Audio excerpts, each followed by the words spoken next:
questions and answers. Welcome to our May 5th live car shopping strategies. My name is Deshone. I'm known as Deshone the Auto Advisor. And over the next 60 to 90 minutes, I'm going to be sharing what we call the cars from home philosophy, the way you can shop, get bids, make your car buying simple, empower yourself, and guarantee that you did not leave any money on the table. We're going to talk about a lot of things you may not be familiar with. We're going to talk about things you have not heard before. We're going to tear back some mindsets that the car business has programmed in us for their profit. And we're going to tear down those mindsets because they're costing us thousands and they're making the greediest dealers in this country thousands of dollars.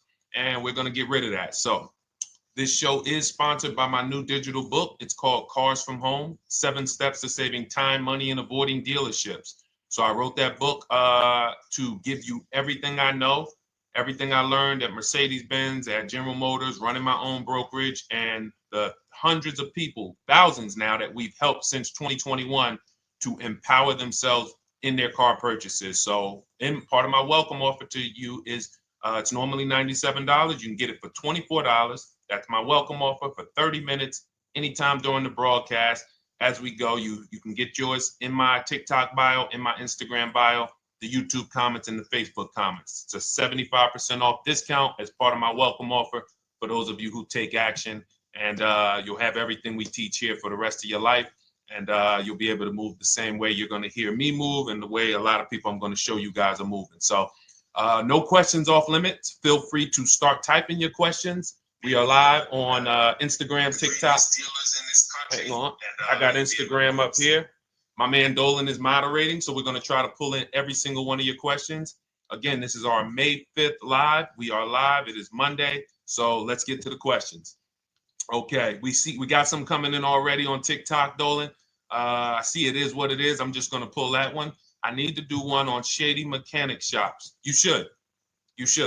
If that's your area of expertise, the public needs to know from someone who's an insider what is going on in mechanic shops. I'm sure they get a lot of value. If you guys want, it is what it is to launch a channel teaching people how to avoid shady mechanic sites, type ones in the chat so he can know that he should go ahead and do that. Or she. I can't see if you're a man or woman. But let's get some questions going. Yasoy Tommy, I see you on TikTok. Interested in leasing, but I know I will go over the mileage. I drive a lot. Well, here's what you do. Give you an example. I'm leasing right now. I've never needed more than a 15,000 mile per year lease. So all of my leases have been 12,000 miles. I've never needed more than a 15,000 mile per year lease. Now, sometimes, that was because my family worked a little further from where we lived. We got a 15,000 mile per year lease, but most of the time I'm getting 12 because that's what I need. That's what I use. Now I'm paying $499 a month for this $55,000 Infinity truck. I got a 1% lease on it. I got my bids, the way we teach at Cars from Home.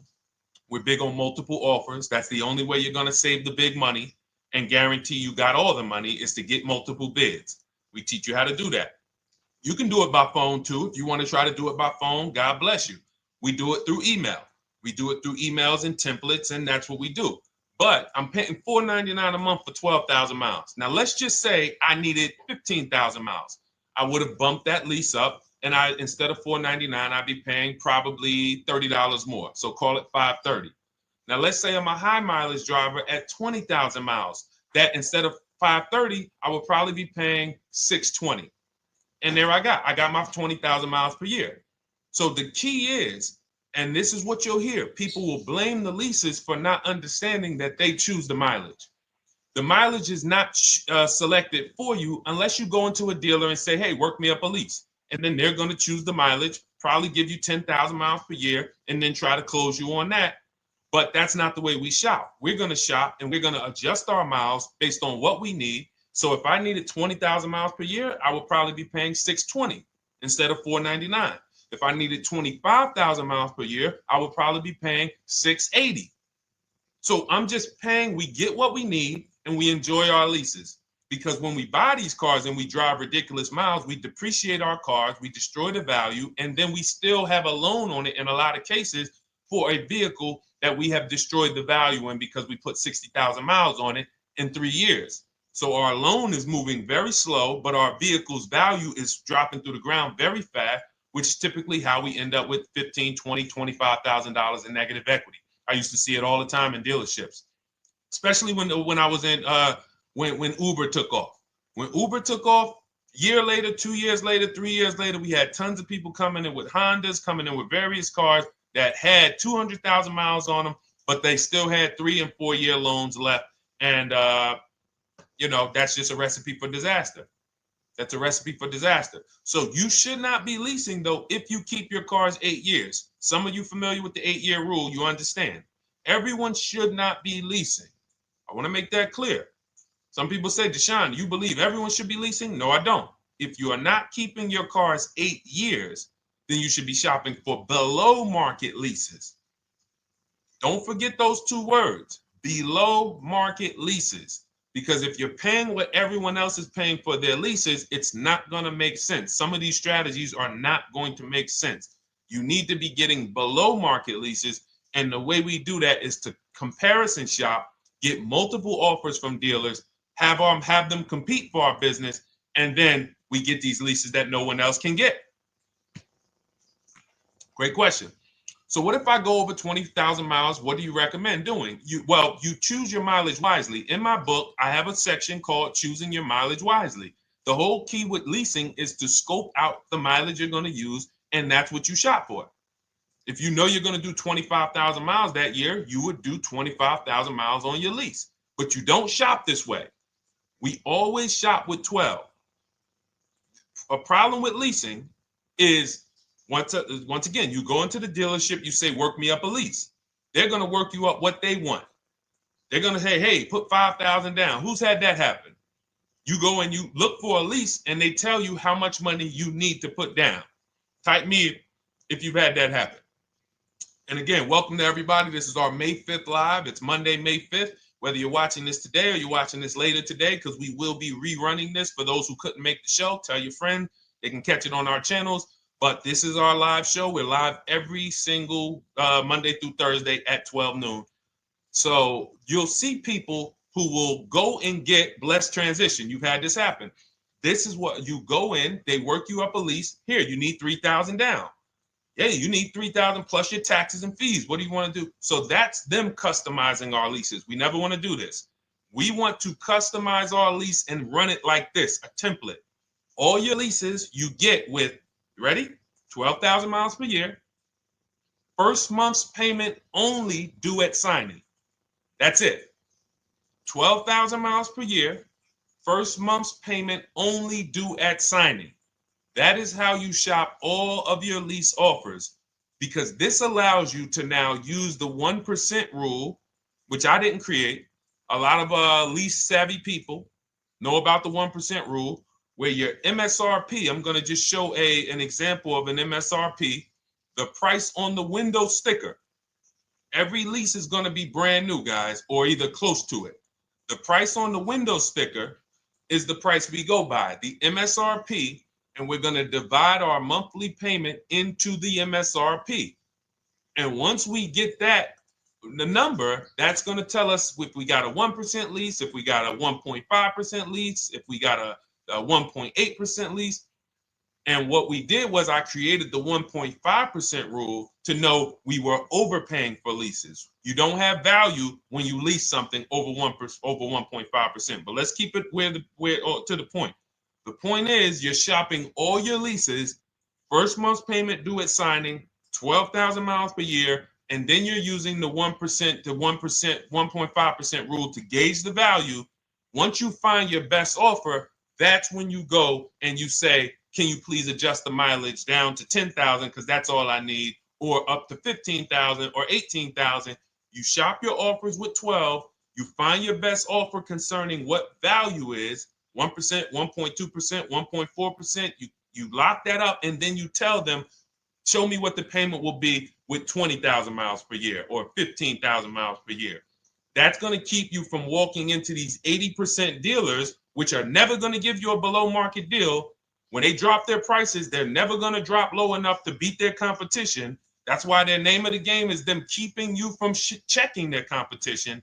And then you avoid these people, you find those deals, and then you adjust the mileage with that dealer. But choosing your mileage is very important with a lease. And that's why you should take 5 minutes, 10 minutes, tally up your lifestyle over the next 3 years, and you choose your mileage that you need. Great question. Let's go, Dolan. I'm getting married today. Congratulations to Ash on Facebook, everybody. Ash is getting married today. Congratulations. May God bless you with a healthy, lifelong marriage. Hallelujah. All right. Angel on YouTube says, can I lease for 36 months, then purchase to have a lower payment instead of buying at a higher payment? Now, what he's asking or she's asking is, I want this new car, but if I buy the new car, then I'm going to have to pay for the new car, in which case it's too unaffordable. So can I lease it first and then buy the difference at the end? Yes, you can. Let's talk about why that's not that financially wise. There are signals, guys, that tell us we are looking at vehicles that are too expensive for us. Signals. Would anyone on here take a 50-year mortgage? Anybody? Anybody? We got some smart people on here. Anybody volunteering for the 50-year mortgage, ladies and gentlemen? Anybody? Come on, somebody.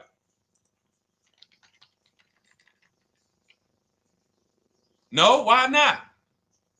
Why not? Why is everybody saying no to the 50-year mortgage?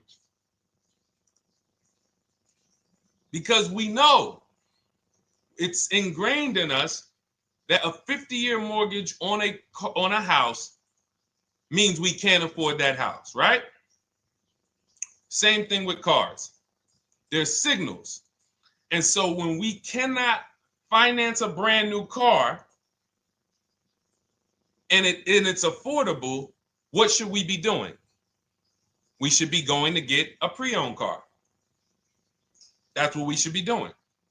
So some of you have the luxury where you could afford both a new version of the car you want, and you can afford a pre-owned version, of course. So you might say, Deshone, I could afford both. I want this car, but I could afford, which one should I get, new or pre-owned?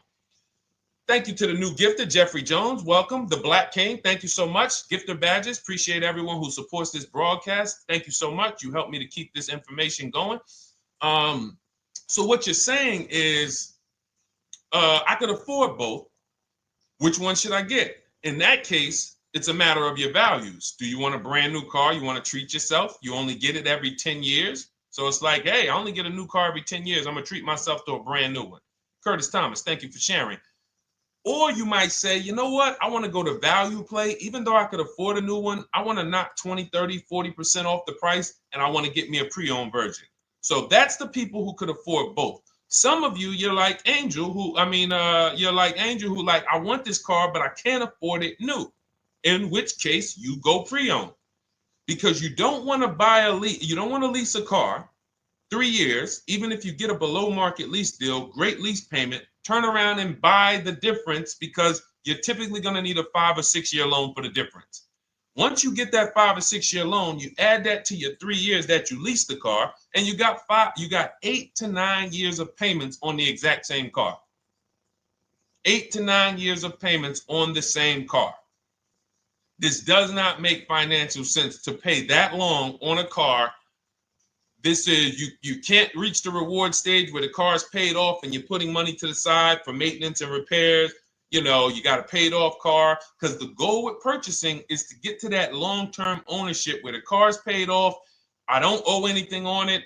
You know, I got a couple $100 I put to the side for maintenance and upkeep, but that's all. That car is paid off. I can keep that thing for 15 years. I can pass it down to my son, my daughter. We got an extra car in the family. That is the value of purchasing. So if you have a payment for 8 years on a car, you don't get to that stage. So that's why before I would ever recommend someone lease and then purchase the balance, I would recommend someone purchase a quality pre-owned car and get it at a below market price. Okay, does that make sense? Okay, everything that we're talking about, guys, is in my new digital book. It's called Cars from Home, 7 Steps to Saving Time, Money, and Avoiding Dealerships. Has everything we teach, because the name of the game is learning how to structure your deals. When should I lease? When should I purchase? And then once you have your structure, getting bids on everything to make sure you don't leave any money on the table.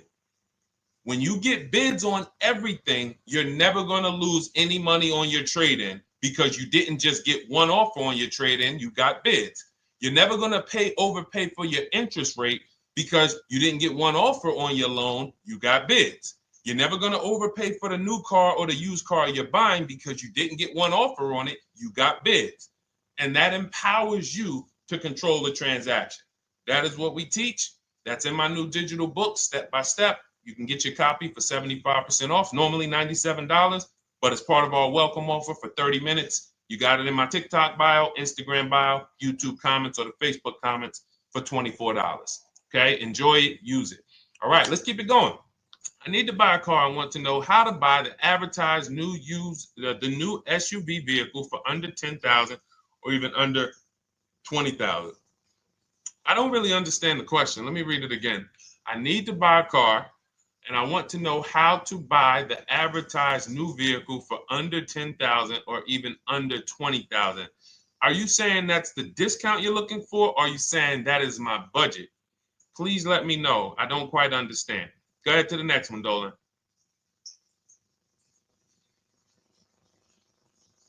All right. If the Carfax report only has service maintenance, is it okay to purchase? Okay, so all right, this is a great question, guys. This is about used cars. Who's going to be shopping for a used car in the next year? Type the letter U. Type the letter U if you're going to be shopping for a used car in the next year. And for those who just joined, this is our Monday, May 5th, live car shopping strategies. So we are live every Monday through Thursday at 12.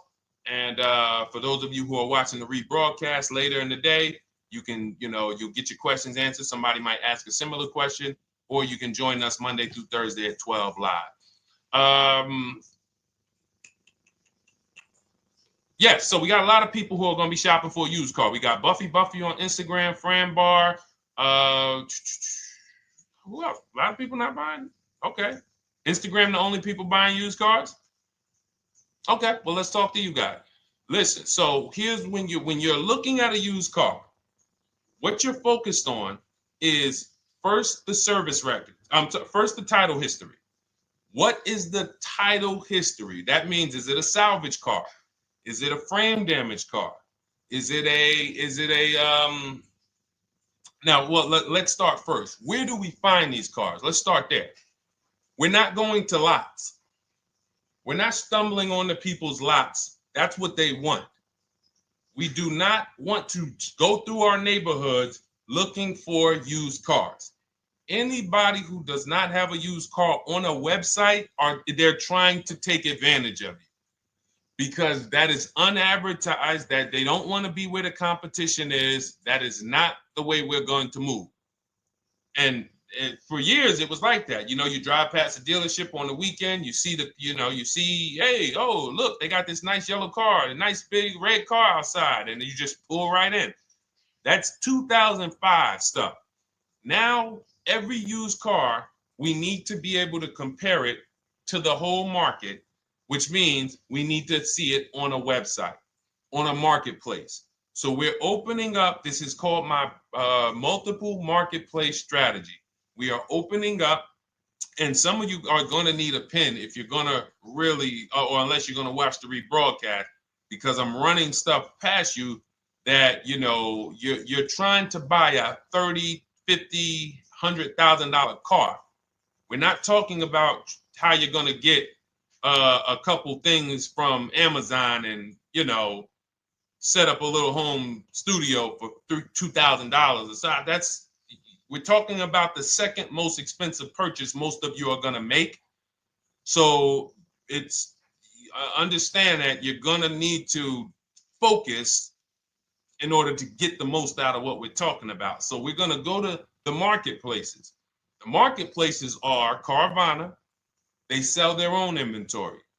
CarMax, they sell their own used car inventory. Driveway, they sell their own used car inventory.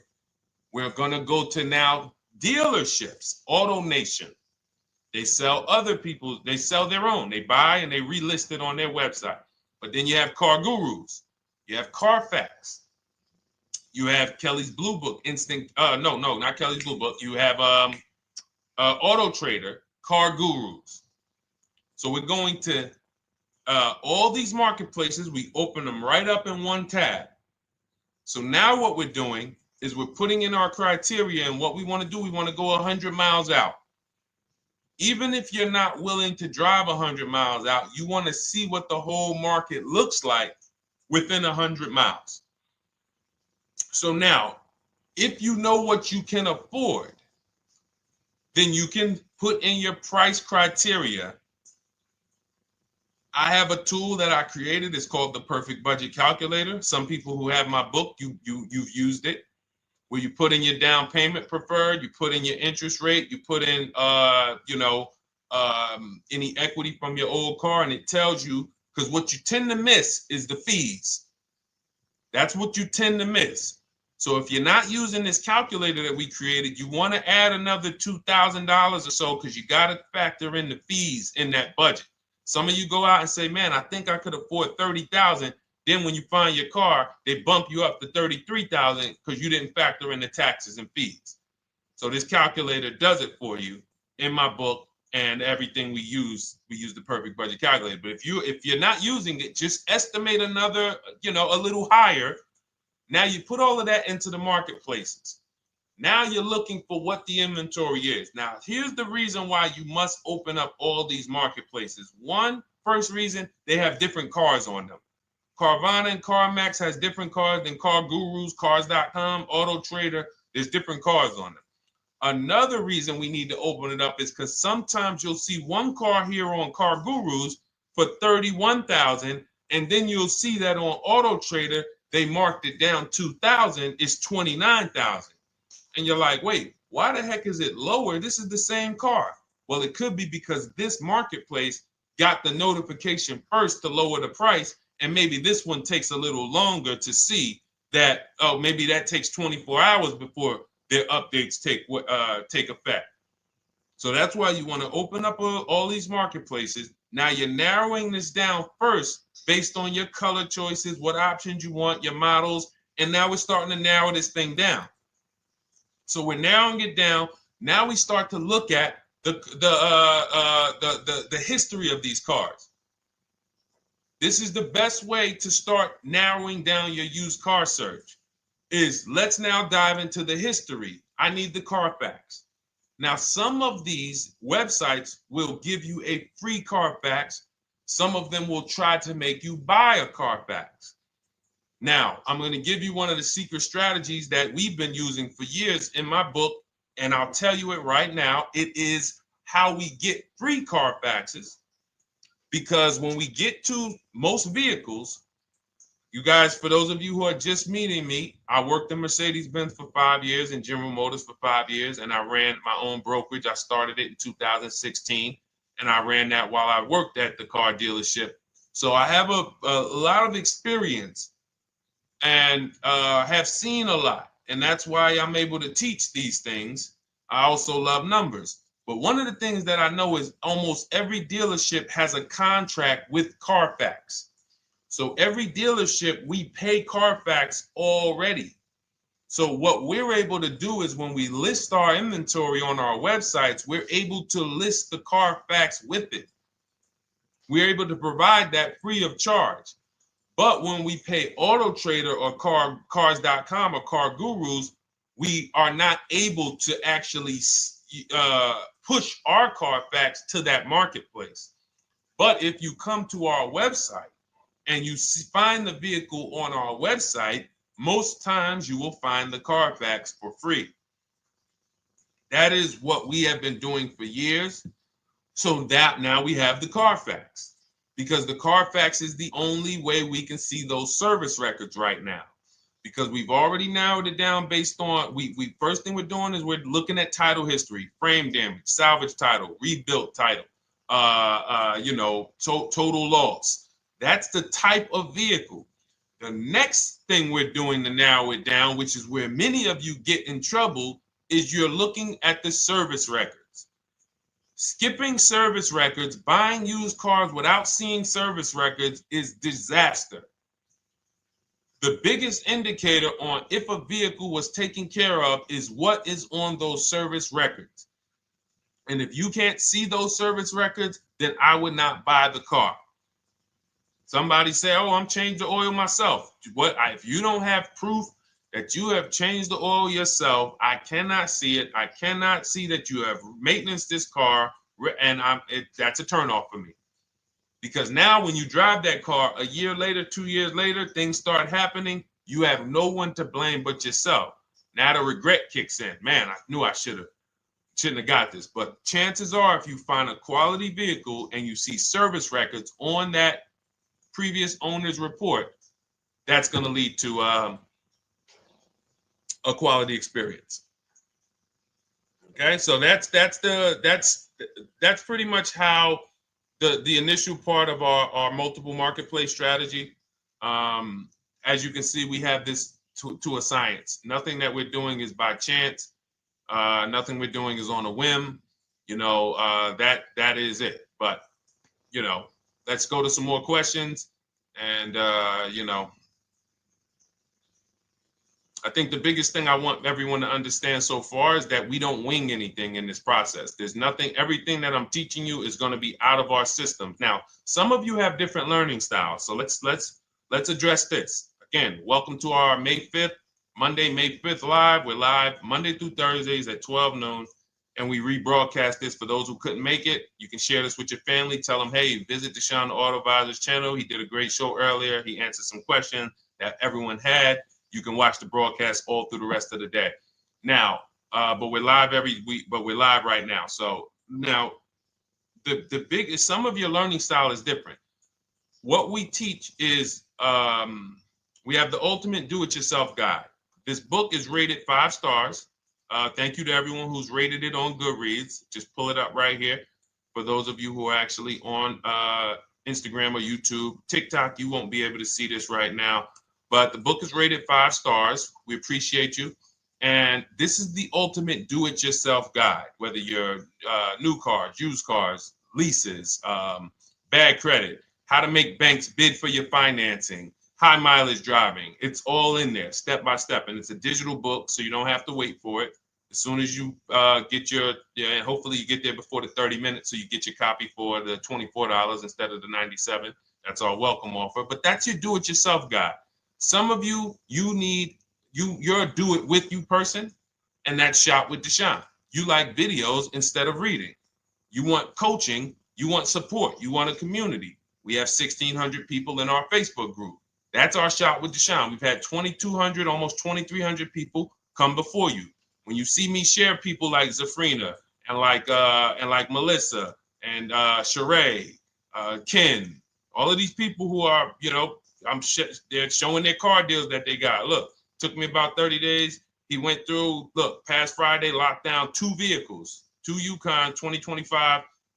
Said he dropped he said, look, sold the BMW. They dropped the price down to 70 grand. So they took off like 5,200 for him. These are all people who are in the Shop with Deshone. Their learning style is they prefer videos. They prefer, coaching with me. But again, it's the same information. So I want to be clear. It's just your learning style. So if you are like Deshone, give me the blueprint and I will run this thing.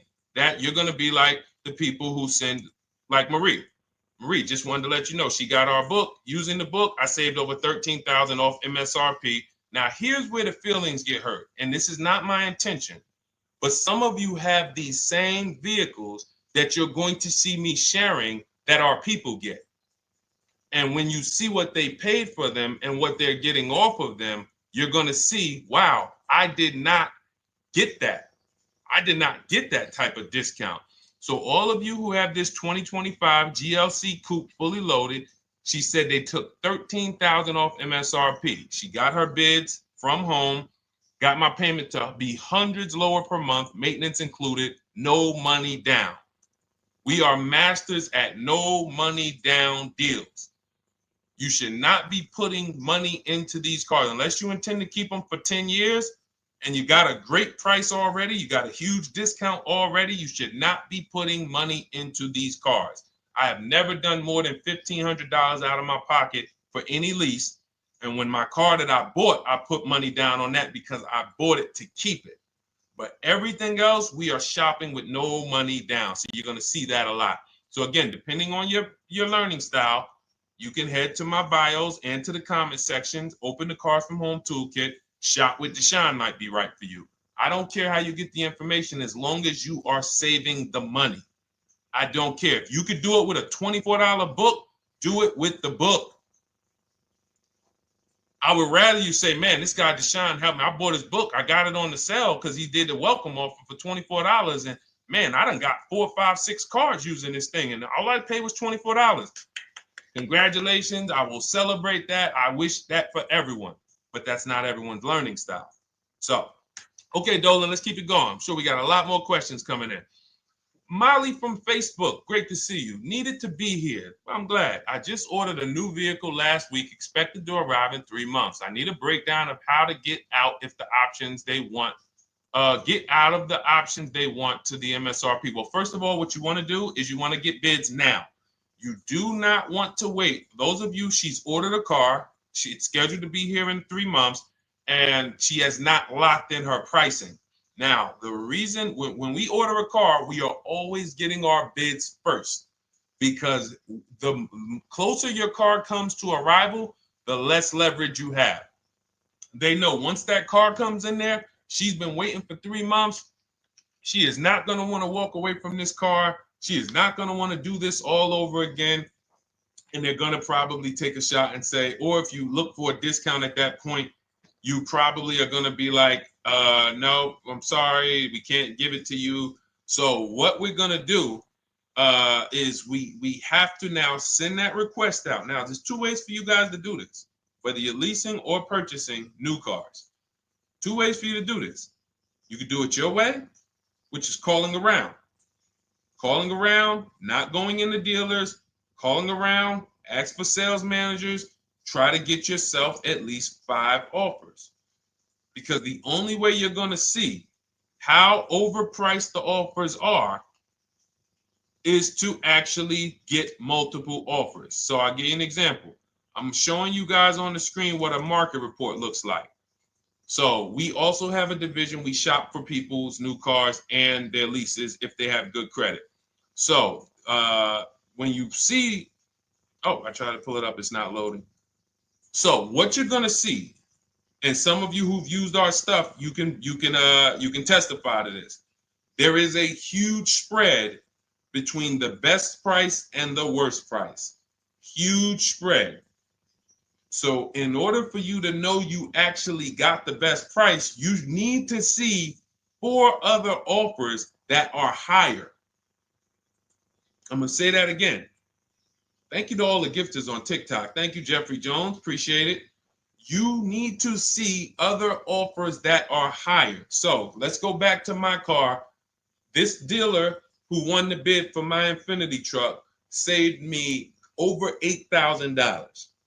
Now, he said to me when I was making the deal with him, he said he knew that I was not going to find a better offer because he had used a special coupon he had to apply towards the deal.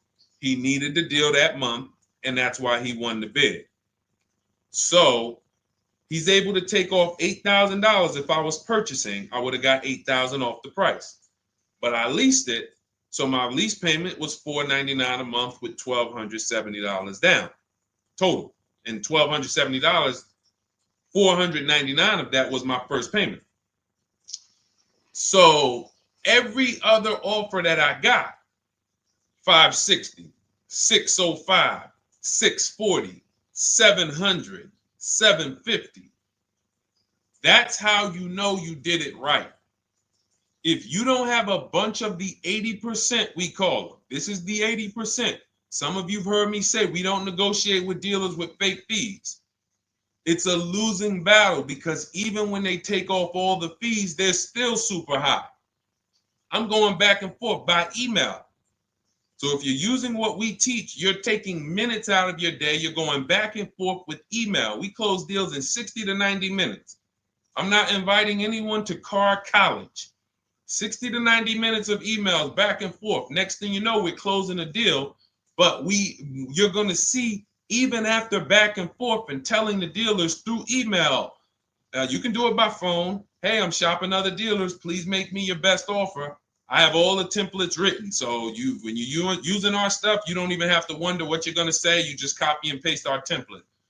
But even after that, you're going to see, wait, these people are still giving me super high prices, even though I told them I'm shopping, even though I told them I'm serious, I could buy the car right now, even though I gave them every single thing I need to give them to get an offer, they're still $150 a month higher than my best offer. That's going to prove to you that they are the 80%. They are not coming down. When they say this is our best deal to their customers walking inside, they're not lying. It is their best deal. It is not the best deal. It is their best deal. Their competition's best deal will blow their best deal away. And the only way you do that is by getting bids. So that's what you need to do, Molly. Take exactly what you're looking for. If you want to call around, call some sales managers and say, hey, listen, this is what I'm looking for. I put in an order, but I'm not dead set on the price yet.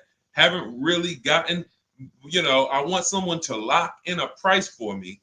And hopefully you're purchasing, because if you're leasing, it's tough, because once that lease comes in, you do not know what the lease program is going to be. So if the lease program is bad, then you could find yourself jammed up. Now, here's what we try to do to prevent that. It's not always possible. Here's what we try to do. Once you have found the best dealer who's won the bid, now what you're going to do is say, based on this price that you're selling me the car for, can you give me a lease estimate now? So let's say I'm ordering this Infiniti. I shop around, I find a dealer who says, all right, Deshone, I'll place the order. I'll take $6,000 off list price for you if you do the business with me. Perfect. Can you give me a lease quote based on that now? I know this is not the vehicle. My vehicle's coming, but can I get some type of an estimate of what it would be? And then I look at that, and if it's affordable, now I place my order. But I'm not placing an order for a lease blind, not knowing what my payment's going to be when that car gets here. Okay? Does that make sense? I know I may be typing. This is heavy. That's why I told you guys, when you're here with us in car buying, below market car buying strategies, this is like short 60 to 90 minute master classes. This is not lives where I'm showing you how to make macaroni and cheese and turkey and like, okay, yeah, you got your music playing in the background. Hey, listen, all right, what I need? Oh, hand me the Sazon. No, you could do multiple things. This is heavy finance talk for 60 to 90 minutes, and it will change your life. And I just saw my girl, Lisa. Lisa, good to see you. Lisa's been, she's been learning from us and rocking with Cars from Home. Let me see. I'm glad you clarified, even if no money down on the lease, you still really have to give them the first month's amount. Yes, I don't know what I'm going to do yet, buy or lease. No matter, I'm learning lots and sharing with my peeps. Thank you, Lisa. Thank you. Now, technically, you don't have to give them the first month's payment either. What I do is our templates all involve shopping, first month payment due at signing. But if I wanted to, so let's say, for example, on this $499 a month lease I got on the Infiniti, and I'll actually will add this because I'm glad you said that. The lease that's your first month's payment, so it's not considered money down. It's considered your first month's payment because you're leasing, you're paying 36 months or 39 months. We don't do 4-year leases. We don't even do 3.5-year leases in most cases. We're not doing it. It's 36 months, 39 months. And if they have a really, really good program for 2 years, they will tell us about it. But we shop for 36 months. But you can tell that if I wanted to tell them, you know what, I want to do a straight sign and drive. I don't even want to give you the $499 for the first payment, which means you're asking them to pay the first payment, then it would have just been $500 going back into the cap cost, which would raise the payment probably with interest and taxes, maybe 15, 17 bucks, something like that. So if I truly wanted to bring nothing to the table, I can just have them to, cap the first month's payment. You can do that. You can do that. So you can ask any questions. I know you're in our Facebook group, and so you let us know. But the 8-year rule is your basis for leasing versus buying. The 8-year rule, when you guys open up my book, you'll hear me talk about this. I'm going to make a whole lot more videos about the 8-year rule because it is the parameters for how to know whether to lease or buy. It takes into account how drastic cars depreciate. They lose value like crazy. All the losses are in the first 5 to 7 years, and you don't win until you've kept the car at least 8 years, compared to someone who's getting a below market lease. So let's take an example. You look at somebody like, Brian. Brian got my book. Just finalized my first ever lease using your system. 2025 HRV Sport all-wheel drive, $30,000, $505 MSRP. So this is a $31,000 vehicle almost, and he got it for $395 a month, which is a 1.2% lease, no money down. Now, his initial quote from this dealer was $434. This is the winning dealer. But in my book and in our systems, we have a counter offer calculator where we put all the offers we get into the calculator, and then it calculates the best offer and it tells us what to counter. So his initial quote was $434. He countered with the calculator and ended up closing his deal at $395. So these are the people that, for all of you who you're like, wow, are there any cars out there with a $300 payment anymore? Well, if you're buying a car, you are buying it at a $300 payment. You could only spend, who knows, every $5,000 on a vehicle is about how much per month. Every $5,000, when you're looking at a car, every $5,000 on a 5-year loan, which is what you should be defaulting to, is about how much per month. Thank you, Nikki. Nikki got a #1 gifter badge. And I don't really know what all of that stuff means, but I definitely appreciate it. The Black King, thank you so much. I just know it means you guys support the show. So I appreciate it. So who knows? Every Nucci Graham is and I wanna Nucci Graham will address you next, because as soon as you get your book, on the thank you page it says, "Thank you for your purchase. Click below to open your book." So we'll address that shortly. But okay, thank you, Lisa. Yes, every $5,000, and Nikki, $100. So this keeps you in the safe zone. When you are looking for how much loan I'm going to take, you are looking and saying, every $5,000 is going to cost me roughly $100 per month. So if I want to spend $400, then my loan needs to be about $20,000, which means I'm looking at this car. If I'm going to buy it for $23,000 plus fees, and I want to be at $400, I'm going to have to come up with some more money down, because I need to get my payment here. I need a $20,000 loan. I'm not going to go in looking at a $20,000 car and thinking, man, can they get me to $250 a month on this? No money down, because the math doesn't make sense. Because the only way they can get you to that is to put you in a 7 or 8 or 9 year loan, which is a horrible deal. And they've done it to a lot of people, because you go in and you just say, get me to this monthly payment. And they're like, well, you didn't say how long. You come in later, hey, man, my loan is, I remember, man, a guy called me, and this is, unfortunately, people are not trained to look at how long their loan is. Early in my career, I think I was still with General Motors, and a guy came in and he had some vehicle, And he was like, you know, D, could you look at this, man, and tell me, because I don't, you know, I'm trying to get out this thing, man. They telling me I can't get out of it now. That's a recipe. You bury yourself when you make these types of moves. They're saying I can't get out. I looked at his contract. It was a 96-month loan. 96-month loan. So he's in a 96-month loan at a high payment. He's going nowhere. And what it came from is him going in and saying, hey, get me to this payment. My payment's affordable, but how long is the payment? That determines what you're paying for the car. So when we say, yo, are there $300 payments out there? I'm showing you. Leasing, there's cars you can drive 30,000 miles, $30,000 cars, beautiful vehicles, payments in the threes when you're shopping and getting bids, and you're finding vehicles with great lease deals. At the same time, on a pre-owned car, that's only going to get you under 20 grand, between 15 and 20 grand. So it's about getting the most for your money. And getting the most for your money, you must take into account the 8-year rule. If I'm not keeping a car 8 years, I should be shopping for a below market lease. I'm not tying up any of my money in this car because I'm not keeping it long enough to have all of that money benefit me. Does that make sense? Type ones if that makes sense. Type dollar signs if that makes sense, because this is about money.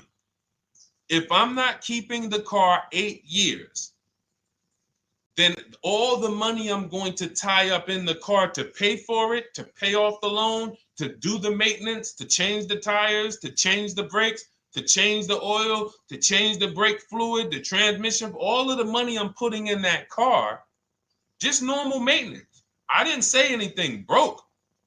Normal maintenance over 7 years. I'm not going to keep the car long enough to have that make sense. Whereas had I leased, I'm just below market leases. I'm just literally paying cents on the dollar, changing my oil. Most of the times I'm out the car before I need brakes, unless some of you are driving 15,000 mile a year leases, and then sometimes you will replace the brake, but it still does not compare to the cost of purchasing. And you know, throughout the show, I'm gonna show a lot more lease deals and a lot more discounts. But the reason why I show you guys the lease deals is because the money doesn't lie. Unless you're just hell bent on paying more, the money does not lie. You can't compare when I was, you know, I'm driving $40,000 cars, my payments have a 3 in front of them, and my friends are driving $20,000 cars and their payments have a 3 in front of them. And those cars are used, need maintenance, you know, warranties done ran out after 4 years. I'm over here driving brand new cars, problem free, and they're paying the same amount or more than me, and they're driving inferior products. And then once they really get tired of the car, they go ahead and they trade it in and they start the process all over again. So it's bad financial advice that the car business never trained on, and they just love for people to be ignorant. But we're not going to be ignorant here. All right, Dolan, let's keep it going. By the way, all of you who just joined, this is our Monday, May 5th live. We are live every Monday through Thursday at noon. So for those of you who may be watching the rebroadcast, we rebroadcast the show all through the day. So for those who missed the show, you can either, you know, or some of you want to tell your friends, oh, hey, you're shopping for a car, go watch this show. And we'll rebroadcast this show all through the day. And we rebroadcast all the episodes through the weekend. So for those of you who didn't have time, you're like, man, I want to catch up on all the shows, all the questions that were asked. We'll rebroadcast those through the weekend. But we are live every Monday through Thursday between 12 and usually 1:30. You can have your friends and family tap in. You can bring your questions, and we try to get to as many as we can. All right, Dolan, let's keep it moving. Let's get to some more. What are the companies for loans? Well, there's a lot of them. First thing you want to do is, so we teach something called the bank bidding war. This is a question, because here's my question to you guys. Where do you get your car loans from? Here's my question to you. And I'm going to tell you how we should change the answer, because I know what some of your answers are going to be. Where do you get your car loan from? Some of you are going to say my bank. Some of you are going to say the credit union. Some of you are going to say the dealership. But all of those are not the answers we want to go with anymore. Here's the answer. You got it, Nikki. I love Nikki. Whoever gives me the best rate. That is going to be the answer moving forward. If you're using what we're teaching, that's your answer. Whoever gives me the best rate. What, in other words, whoever wins the bid. So what we're doing is we are not just going to our credit union and having them run our credit, give us a rate, and now we going out and we're shopping with a check in hand and we're shopping with our back against the wall because the bank says, well, hey, you know, your pre-approval expires May 17th, so you hurry up and find a car or you're going to have to come back and run your credit again. Now we're over here and our bank is putting our back against the wall. That's ridiculous. So what we do is we use what you should do is you should look at the average interest rate. If you have average credit, look at the average interest rate, and then you use that to budget. Again, I have a calculator that we invented. It's a proprietary calculator. You can't find it on Google. It's in my book. It's in our course, Shop with Deshone, in our checklist, our video checklist. This is stuff that, again, we don't, if you notice stuff that I teach, it's not anywhere. Deshone, why can't I find an 8-year rule on YouTube? It's because it's Cars from Home. We created it. I can't find the 1.5% rule. No one else teaches that because it's our intellectual property. We created it. I don't mind people saying it, but they need to understand we didn't find this stuff. We created the stuff. So calculators, we invented them. So this calculator you take this interest rate, but even if you want to use a standard payment estimator calculator, you can take just what I said. Remember, add a little bit more for the fees, because that's what you're not taking into account. The fees, the taxes, and that's where we get in trouble. My calculator, our perfect budget calculator, does that for you. So now you want to look at the average interest rate. Type in average rates for cars. Use that for your budget, just so you can know about how much car I can go and get. So between what I told you about the 5,000 being $100 a month, and that last part about, adding a little bit more and using the average interest rate, you should have a good gauge on a range of car to go and shop for. Now, once you now shop your market, whether you're shopping new or whether you're shopping pre-owned, once you find no one's touched your credit till now. No one has touched your credit with a hard pull, especially not. We do not, in order for this to work, like what Nikki is saying, where you're only giving your business to the bank or credit union that gives you the lowest APR. In order for this to work and for you to be able to shop freely, no pressure, you need to make sure you don't let anyone run your credit with a hard pull before you find your best deal on a car. Soft credit pulls, estimates of budgeting, the way I just said. Now, you go out, you find your car, whether it takes you a week or a month or 3 months. Bang, I found my car now. You lock the car up, put it under contract, you leave your deposit. You never, ever. How soon when you get a car does the dealership want you to take it? I like asking questions like this because we can prove how predictable most of the car business is. How soon after you purchase a car does the dealership want you to take it? Thank you, Janae. Immediately. Now, the reason for that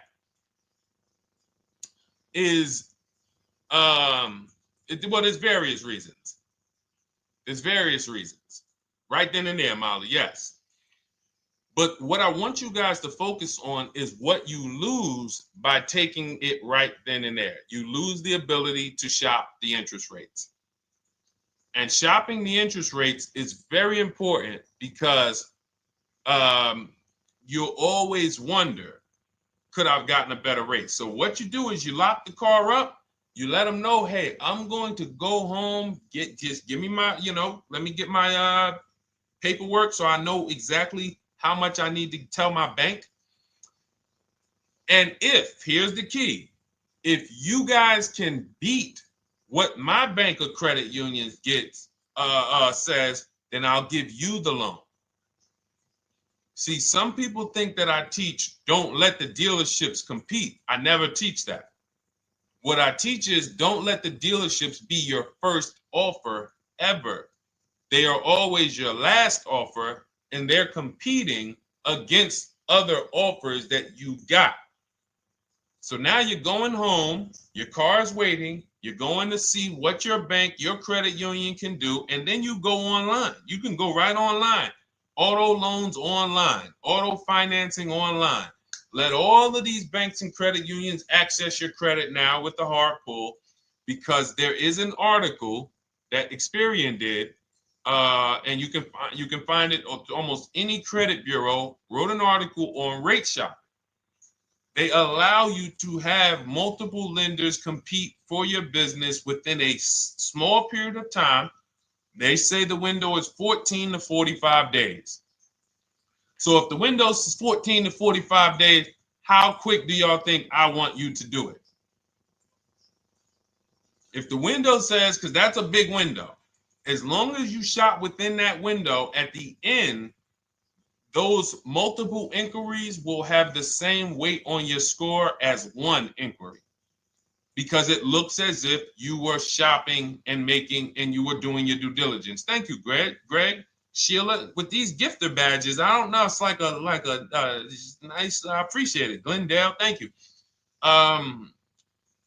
So with these, when these banks are competing, what you're trying to do is say, everyone here on my end, we call this the bank bidding war. This is round two. Round two is you are bringing your car home. I'm sorry, you are at home. You're going online. You're calling your bank. You're calling your credit union. If you have one, you're going online. This will take you literally one day, not even. This maybe take you an hour. Because if they say that the window to shop is between 14 and 45 days, I want you to do it in 24 hours. We want all the competition in 24 hours. Because that guarantees we are way within the window. They're going to look and see, wow, this person bought a car. They had multiple lenders competing in a small period of time. They're not out here just letting people run their credit over, every week. Some new banks running their credit. So now you call the dealership afterwards. You say, hey, the best offer I got was from such and such credit union or such and such bank. If you guys can beat it, I'll give you the business. You allow the dealer to now shop you to their banks. In which case, they're going to call you and say, hey, good news, we got you a better rate. Or, hey, good news, we couldn't beat the rate, but we can match it. In which case, they save you the time, they save you the paperwork. Or they're going to say, hey, listen, that's a great rate you got. We can't beat that. None of my banks can beat it. And in which case, we guarantee all around we got the best rate, which is the goal we're looking for. As Nikki said, I'm only giving my business to who gave me the best rate. That is the bank bidding war. So when you get your digital book, Cars from Home, you'll get that in writing. We also have it in our Shop with Deshone video checklist for those of you who are more do-it-with-me types. Again, we're all about your learning style. And some of you just like, Deshone, I see you. Can you shop for us? What are these? I'm seeing a lot of you guys shop for people, new cars, new cars, leases only. And you have to have good credit. Your FICO scores need to be over 670, all of them. But if you don't, again, same result. We've been helping people get these results since 2021. And again, I am all about speed. These are short videos. The book is boom, action steps, action, action, action, action. I'm not trying to teach you everything about cars. I'm trying to walk you through a path, a 7-step path to get to the result you want all the time. Okay, I'm not taking you to car college. You're not going into the car business. You just need to know how to get the best deal. And that's what it's about, step by step. Okay, but for those of you who are just coming on, this whole show is sponsored by my new digital book. It's called Cars from Home, 7 Steps to Saving Time, Money, and Avoiding Dealerships. It's a digital book. Everything we teach about new cars, used cars, leases, below market financing, high mileage driving tips, bad credit tips for those of you who have your credit is not going to qualify you for everything else we're talking about. You need specific strategy. We have that specifically for people with bad credit inside my book and inside Shop with Deshone. So that's why I never believe in one size fits all car buying advice, because all of you are in different situations. So how does somebody look saying, you all should do this? We're all in a different situation. I have a trade-in, he doesn't.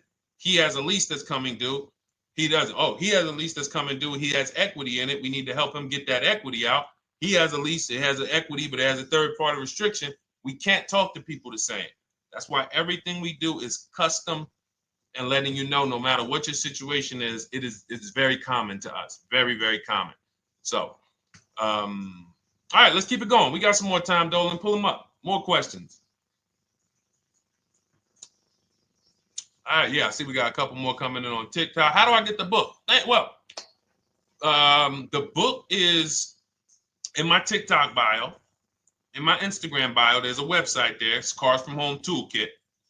And then you'll see the welcome special for $24. So the book is normally $97, but as part of our welcome special, you got 30 minutes to get yours for $24. So you won't pay the $94. You get 75% off. We also have a link for you guys on Facebook and YouTube in the comment section so you can get your copy. And if you're going to spend a couple more minutes with us, I would appreciate if you share the broadcast with one person that you care about. So that can help. We can help get this information out, and we can help change lives. If you didn't receive your ebook, well, first of all, as soon as you purchase your book, you're going to see a thank you page. It says thank you. Screenshot this page, and then it says below. Click the link below to open your book. So you actually get the link to open it as soon as you make the purchase. And then I say, I also emailed you a copy. So sometimes people type their email in, one letter's wrong. Obviously, we can't send a book to an incorrect email, which is why I have my support team's email right on there. So that if you don't see that book within 5 to 10 minutes, you email my support team, hey, I didn't get the book. They'll get you the book right away. So as you can see, I want you to, Dolan, can you put up, do we have anywhere with, we can put up the support team's email for this person, and just send an email to support. There you go. Thank you so much. Support at Deshone the Auto Advisor. Thank you, Dolan. Best moderator in the world.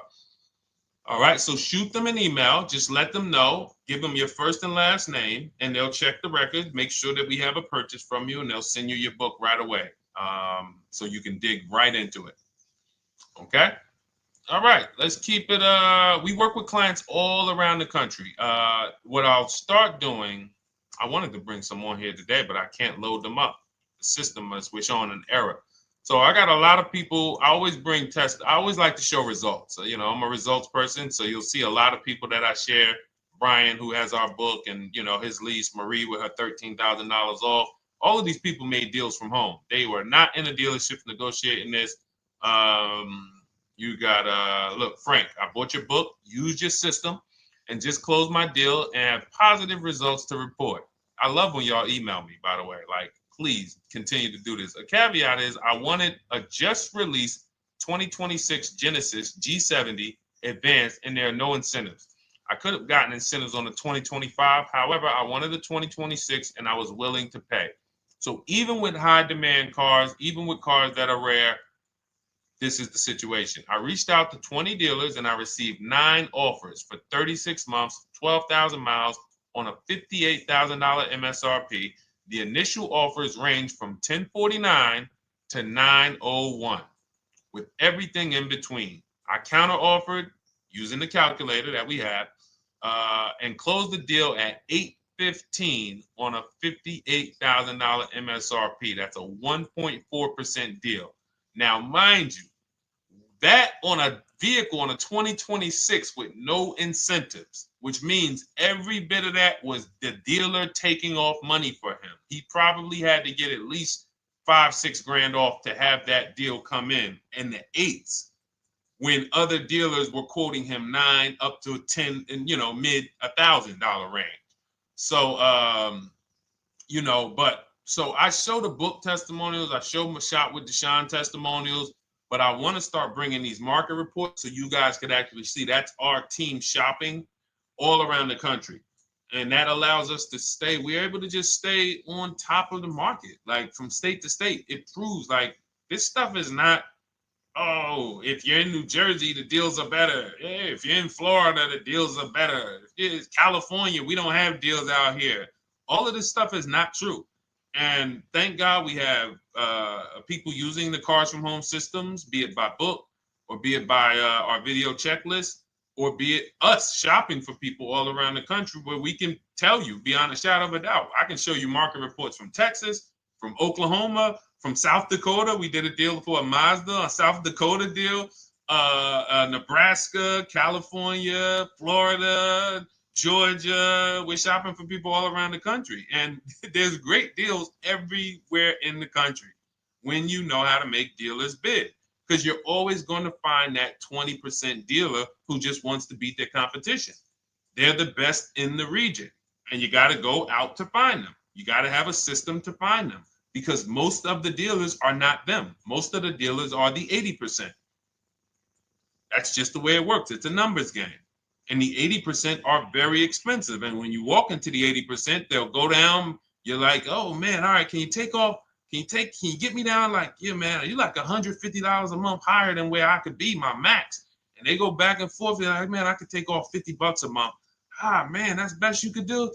And then next thing you know, you get down to 100. Yeah, all right, we'll take off $100 a month. And you're like, all right, I guess I'll take that. You don't realize that a 20% dealer, not only were they nowhere near your max budget, they were $100 less than your max.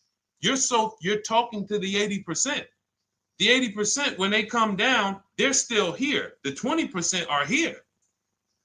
So you're over here with an 80% dealer walking into these dealers. 8 out of 10 dealers over here are 80% dealers. So y'all talking them down like this, and y'all thinking we winning. Oh, I talked them down to this. Meanwhile, the 20% dealers are here. 20% dealers will launch a bid. We gotta cut. Oh man, if this thing wasn't broken, tomorrow's show, I'm gonna bring on a lot more market reports. We got dealers who come right out. We getting offers 700, 790, 820. Dealer come right out 650. Boom, blow everybody away. Like, oh, let's go. We got a winner. Looks like we got a winner here. That's it. And then it becomes fun. As you can see, this is fun for us. When you change the way we shop, you shop and you start to you're going to be the prize. You're going to be the prize. So anyway, let's keep it moving. For those of you who have gotten your book, I look forward to you using it, empowering yourself, having these same results. For those who didn't know about the book, it is a digital book. You can get your copy for 75% off for 30 minutes in my TikTok bio, my Instagram bio, the YouTube comments, and the Facebook comment. And for those of you who've been on and you still don't quite trust us, you want to get started with maybe some free advice, go grab our cheat sheets. We have our free cheat sheets in my Cars from Home toolkit, totally free. Test us. Look at the cheat sheets, look at the strategies, look at the emails I'm going to send, guiding. Like I don't play around. So if you want to just say, test out, let me hear some free advice, start with our cheat sheets. All right. Yes, I'd actually answered that when I read that comment, Dolan, on TikTok about do we work with clients in New Jersey and New York? Well, yes. When it comes to shopping done for you, if you open the Cars from Home toolkit and you're like, Deshone, I just want to relax at home. You guys go shop the market for me. If you have good credit, FICO scores over 670, and you have and you're shopping for a new car or a lease, you can book a call with us and we can see if we can help you. Book a 10-minute call. It's free. And we can see if we can help you. Is it best to lease a car if you're currently underwater? Ooh, if I was underwater right now, let's just say I have 15,000 negative equity. I made a bad deal during the pandemic. I'm upside down and I'm like, man, I got to get out of this car. But and first of all, I know I should be leasing because now we know the 8-year rule. The 8-year rule says if we're not buying our cars to keep them at least 8 years, we should be shopping for below market leases. We're going to pay a lot less money. Below market leases, not normal leases. Very important. So what I'm going to do is I'm going to actually right now look for an electric vehicle that I could lease because some electric vehicles right now, we're getting under 1%. We're getting 0.88% leases. We're getting 0.79% leases, because if you do your bidding, you're going to see. Now, again, if you want to call around for your multiple offers, you can do that.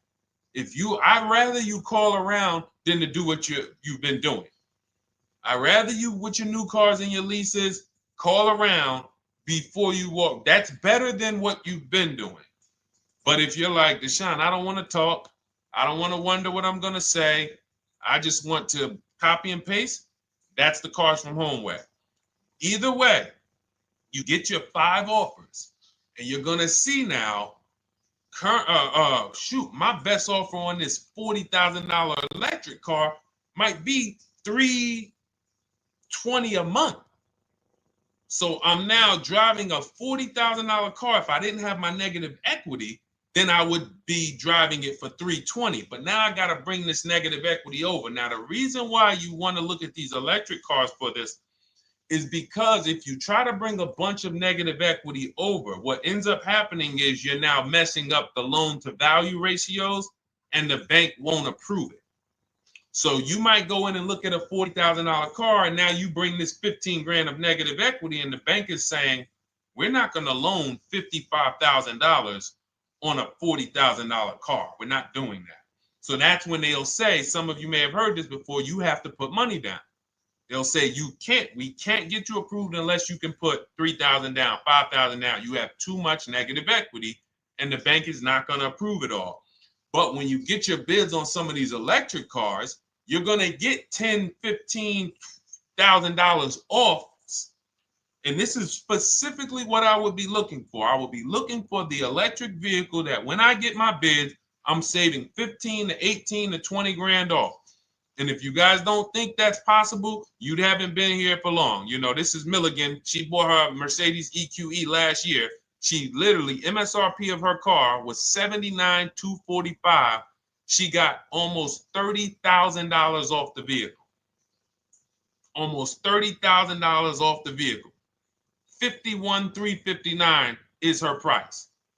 $79,000 vehicle. She got it after rebates, after discounts, after everything. $51,359. So you take a vehicle that you can get a huge amount of money off, then you bring your negative equity over. So now that payment goes from $320. Yes, it might go up to $575 or $600 even. But I know I'm in a nice car now. I'm in a brand new car, and after 3 years, I'm done with that negative equity. So that's what I would be doing. And if God forbid the car gets totaled while you're driving, you're out of the negative equity in a lease. So if I rolled that negative equity, 15 grand over to this car, now I'm driving it. Boom. All right, I got this electric car. I'm out of the negative equity.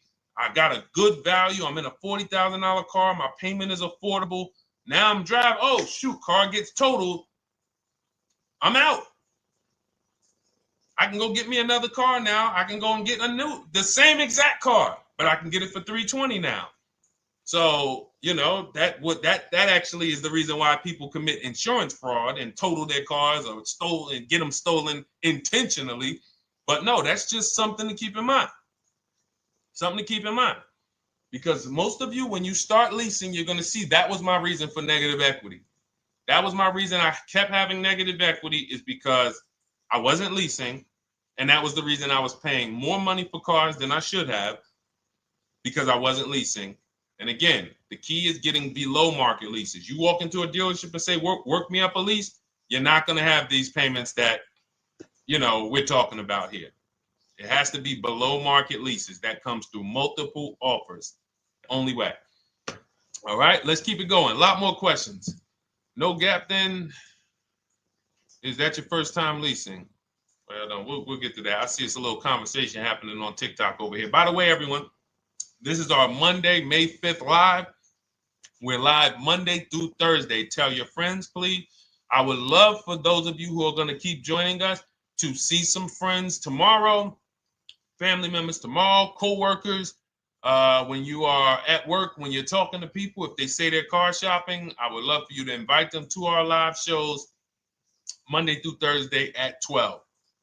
And if they couldn't make the show, we will rebroadcast each episode for the rest of the day. So after today, after we end the show, if you guys want to refresh on some things or you want to whatever, you want to send people, we will rebroadcast this episode for the rest of the day.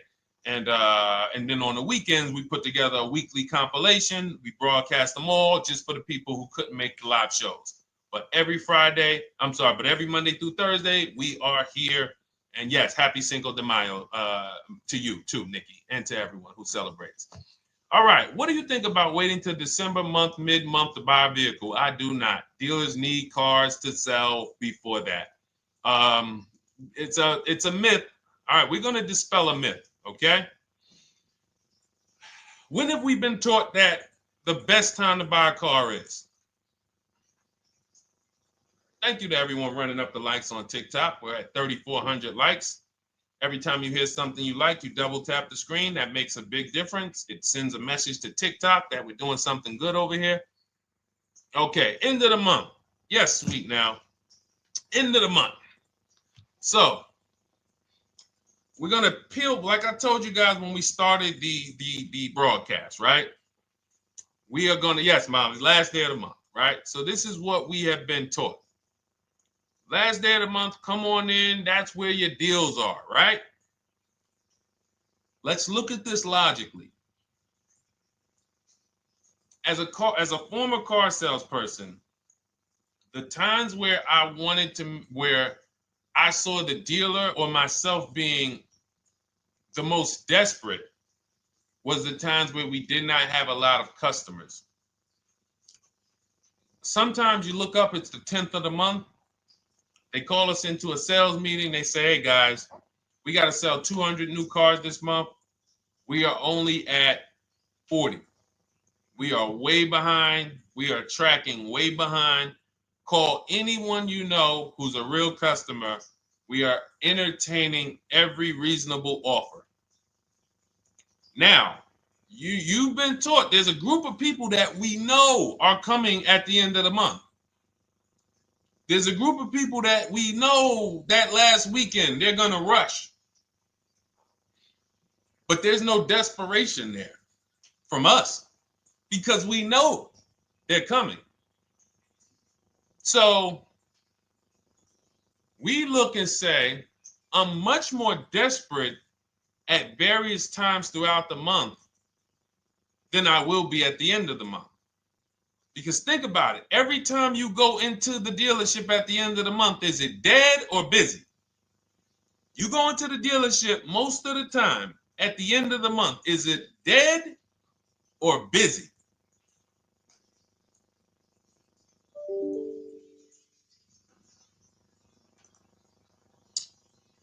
Thank you.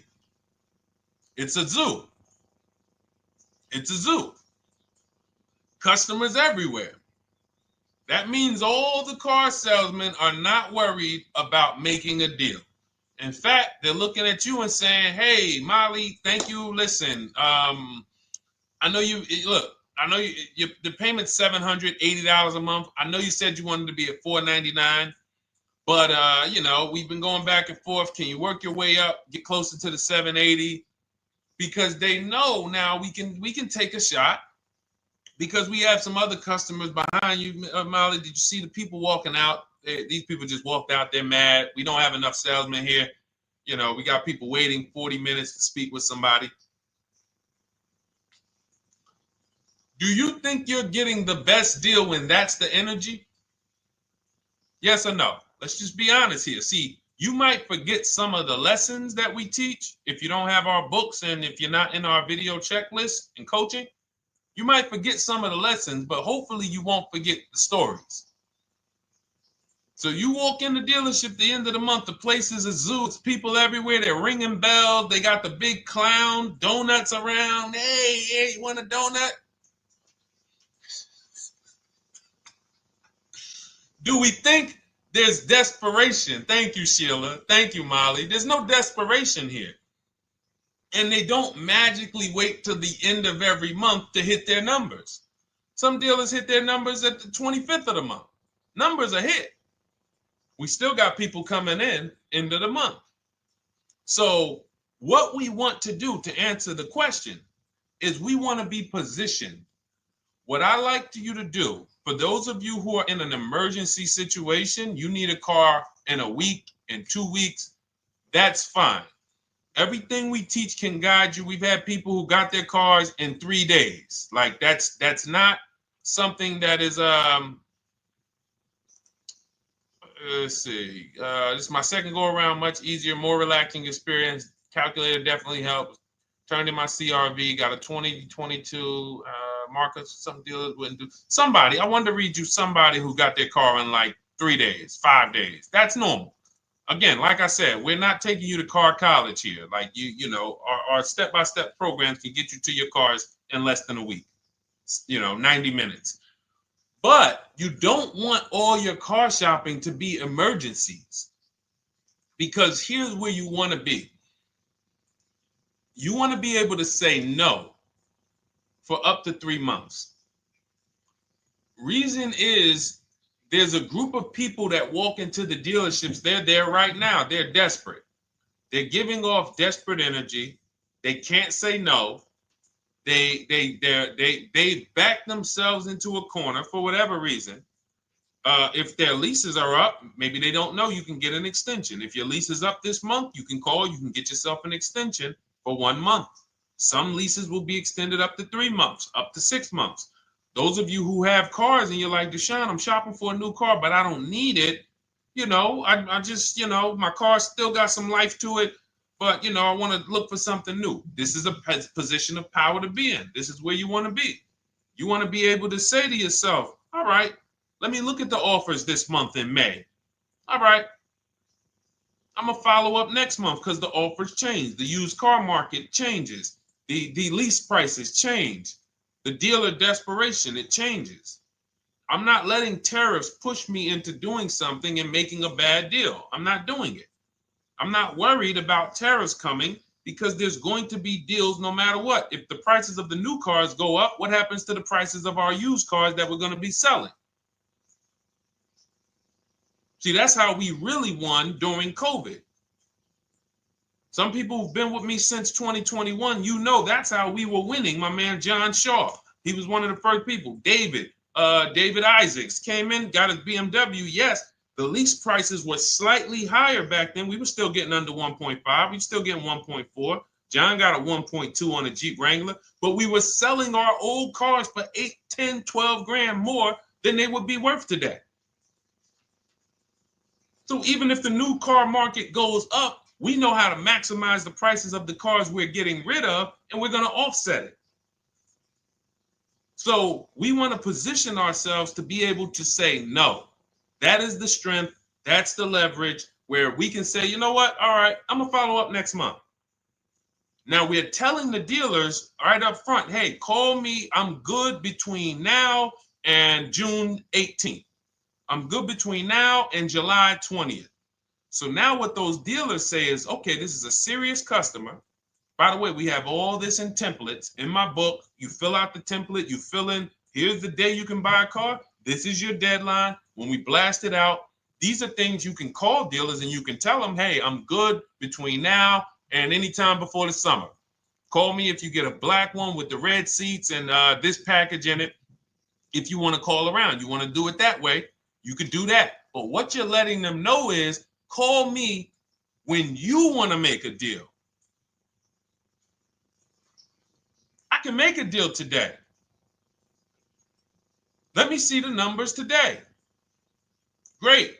All right. If sometimes you'll see that a car is a little bit out of the range we want it to be in, you might say, man, I'm looking for it to be around, 505. This thing's coming in about 550. Okay, maybe I'll check next month, see if the program gets better. You might say, all right, dealers are saying to some of you shopping for cars that maybe every dealer is not going to have it. When you reach out to the dealers, only 5, 6 dealers have it. But they say, hey, I got something coming in May. I got something coming end of May, June. Is that good for you? See, they're desperate customers. They can't say yes to that because they back themselves into a corner. But you guys now operating with a 90-day shopping cycle. If a deal comes today, I'm jumping on it. But if you got something coming next month, I'm jumping on that. Call me when you're desperate. Call me when y'all have that meeting. Hey guys, we're way behind. Listen, we need a deal. I'll take any deal right now. Hey, is that person that Sheila McCauley, you know, that last month, her number, we couldn't make that deal last month. Did she get a call yet? Hey Sheila, did you get a call yet? No, I'm still waiting. Okay, great. We can get to your number now. Perfect. Thank you. Positioned. So we want you to be positioned when you use what we teach, whether it's the Cars from Home digital book, whether it's the Shop with Deshone. For those of you who are like, Deshone, let's do this together. I want the checklist videos. I want coaching. I want to be able to pop into the Facebook group, ask around. We can't give you that for $24. No author can give you the support. I got tons of books.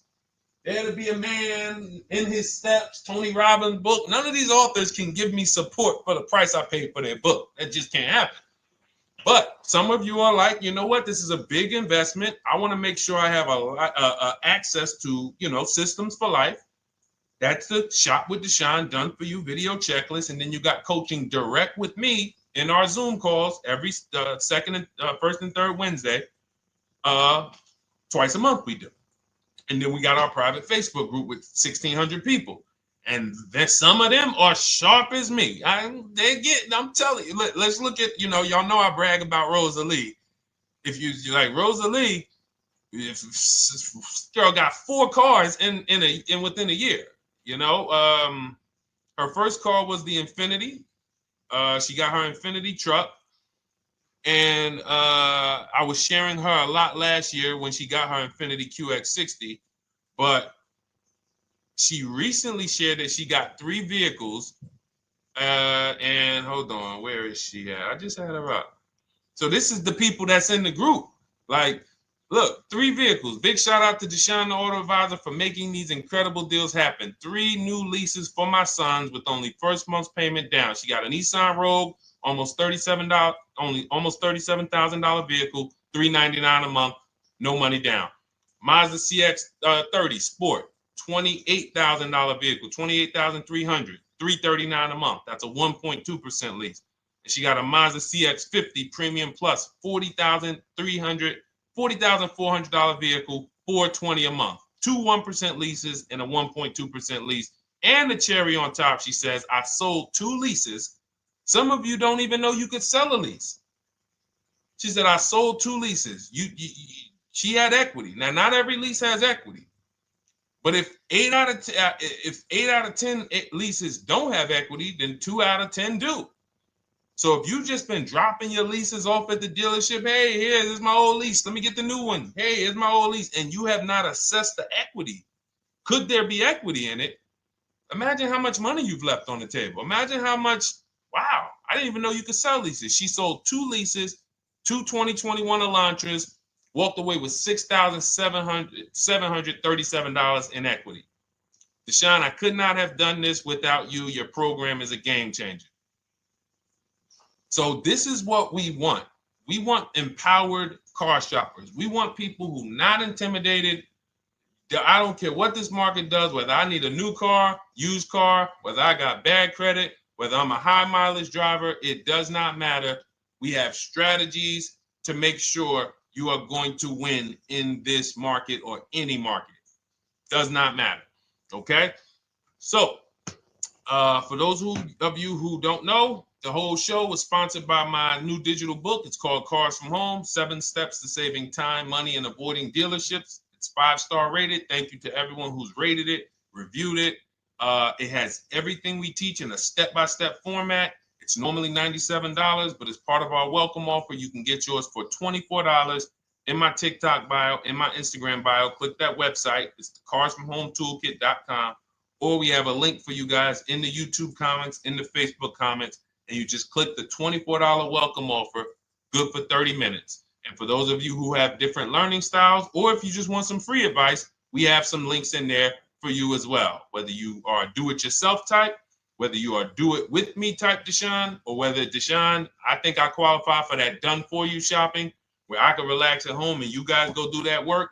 Or like I said, you want the free advice, just start with our cheat sheets and you can go from there. Whatever is right for you, you get it done. We just want to move you from anxiety, from, oh, I don't know what to say, from watching people online who call dealers and negotiate. Hey, take off $5,000 so I can have a viral video. And now you're talking to an 80% dealer. So the 80% dealer has the $5,000 to take off. So you look like, hey, yeah, see, I just got them to take off $5,000. We don't negotiate with dealers with fake fees. Like there's a saying, we don't negotiate with terrorists. Cars from home, we don't negotiate with dealers with fake fees. None of that stuff matters. Because what you want us to think is, look, see, I took off all of this money. Don't you want to buy the car now? But you took off the fake money.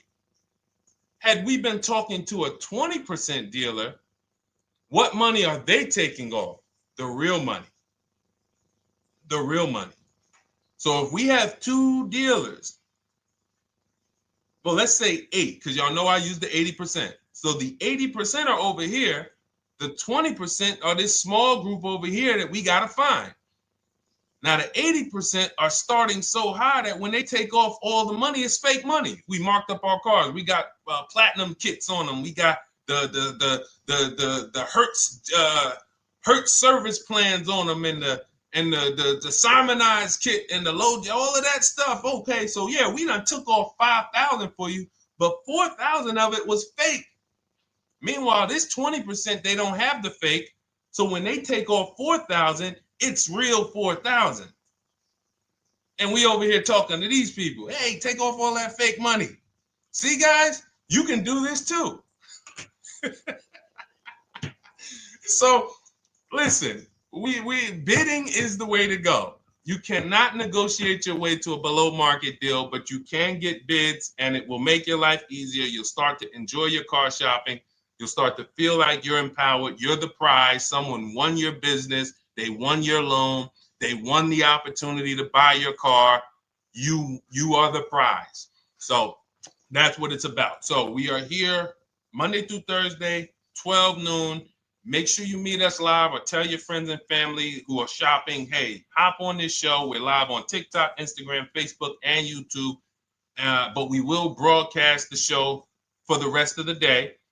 So those who want to catch up on some things that you may have missed, or if you just jumped on and you're like, whoa, man, I missed a lot. We'll rebroadcast this show for the rest of the day. But tomorrow we'll be back, which will be Tuesday, May 6th, 12 noon. Meet us here live. Thank you so much. Welcome to the new followers. Thank you to everyone who gave me gifts. Thank you to everyone who bought a book. Thank you for those of you who are in Shop with Deshone. I look forward to your success stories. Always a pleasure.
And welcome to our Tuesday, May 6th live. We do these live streams at 12 noon, Monday through Thursday.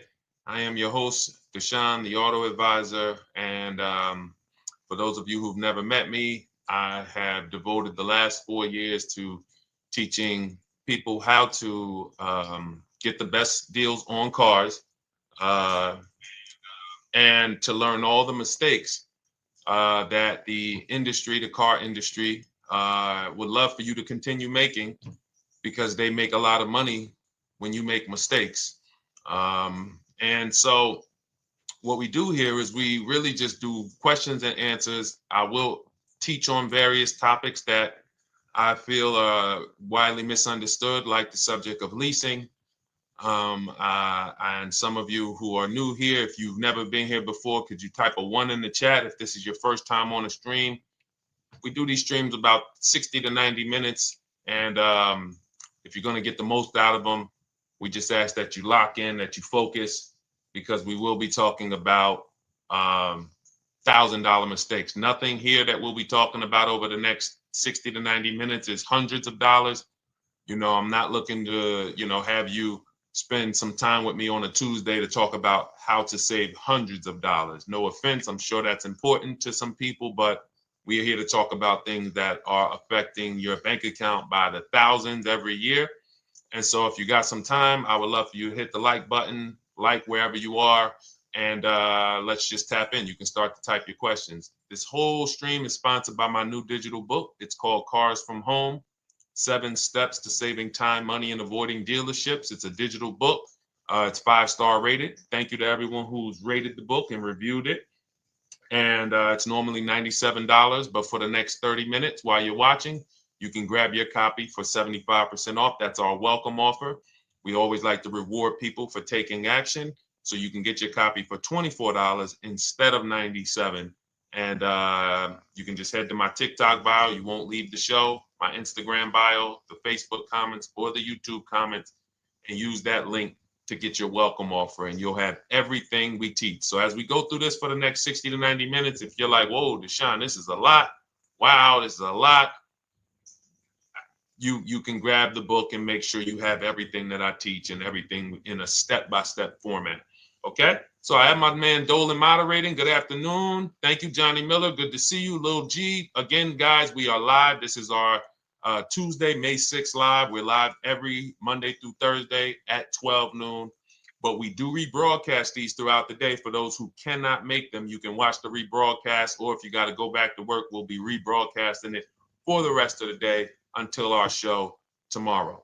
All right, so let's start with the questions. You can feel free to get into it. Okay, do you have to get the extended warranty? This is a great question. This is car specific. A Honda, Acura, Toyota, in most cases, have always had low cost of maintenance and their parts are inexpensive. When you're buying an extended warranty or you're considering it, it is a risk product. It's an insurance plan. So that means you can pay for something and not use it, just like car insurance. You don't necessarily use your insurance until you have an accident. Same thing with an extended warranty. It's an insurance policy. So what you're trying to do with any insurance is see what is the likelihood that what I'm paying for this is going to exceed the price if I did need to use it. So in the case of a vehicle, when you're trying to determine what should I get an extended warranty, there's 2 things that are important. Does this vehicle that I'm purchasing have a high likelihood of things going wrong? We know, and some of you have had cars with histories, and we know there are certain cars, they tend to have things go wrong more than others. And what I like to do is go right to Google and type in repair cost, because this is the second item that we are looking at. We're looking at average repair cost. So if you're buying a 2010, a 2015 Nissan Altima, 2018, Hyundai Sonata, you go right to Google, you type in 2018 Hyundai Sonata average repair cost. Now, if you see that those typically go on the lower side, then that can take a lower set of risk where you might say, all right, likelihood of these things going wrong on this car is slim.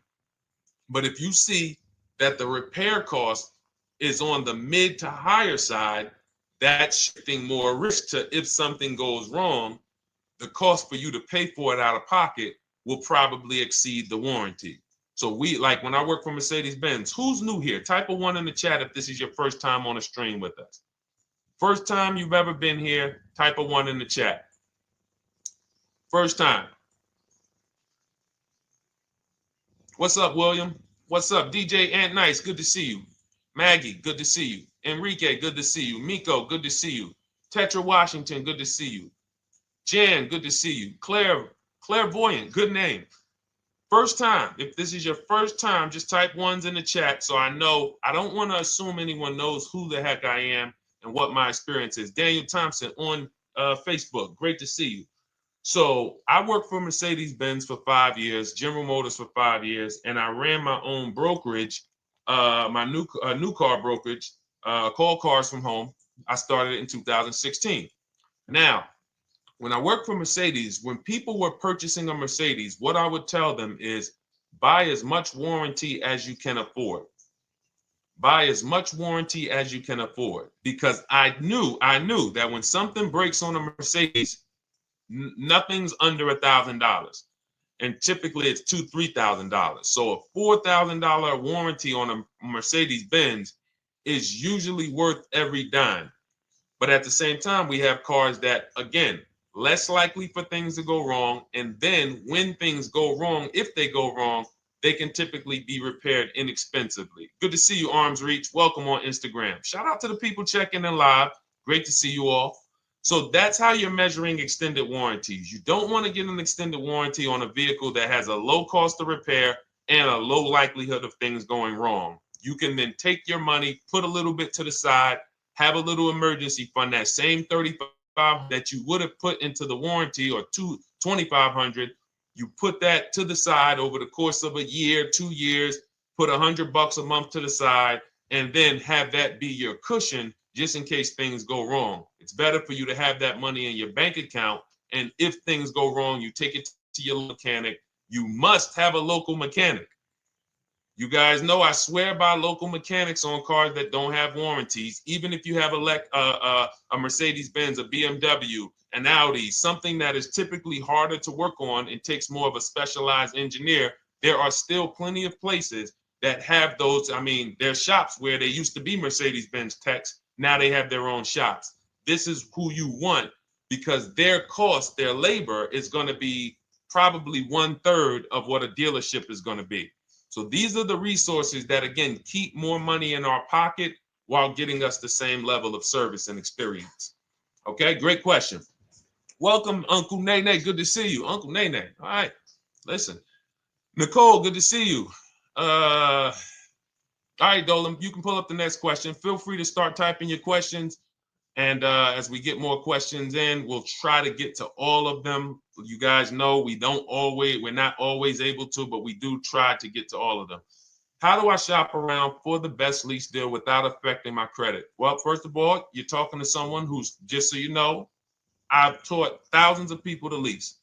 I've gotten 7 leases. Now, when we look at what we are doing with a lease, first, we have to consider how we want the information presented to us. We are not letting dealers tell us how they're going to quote us.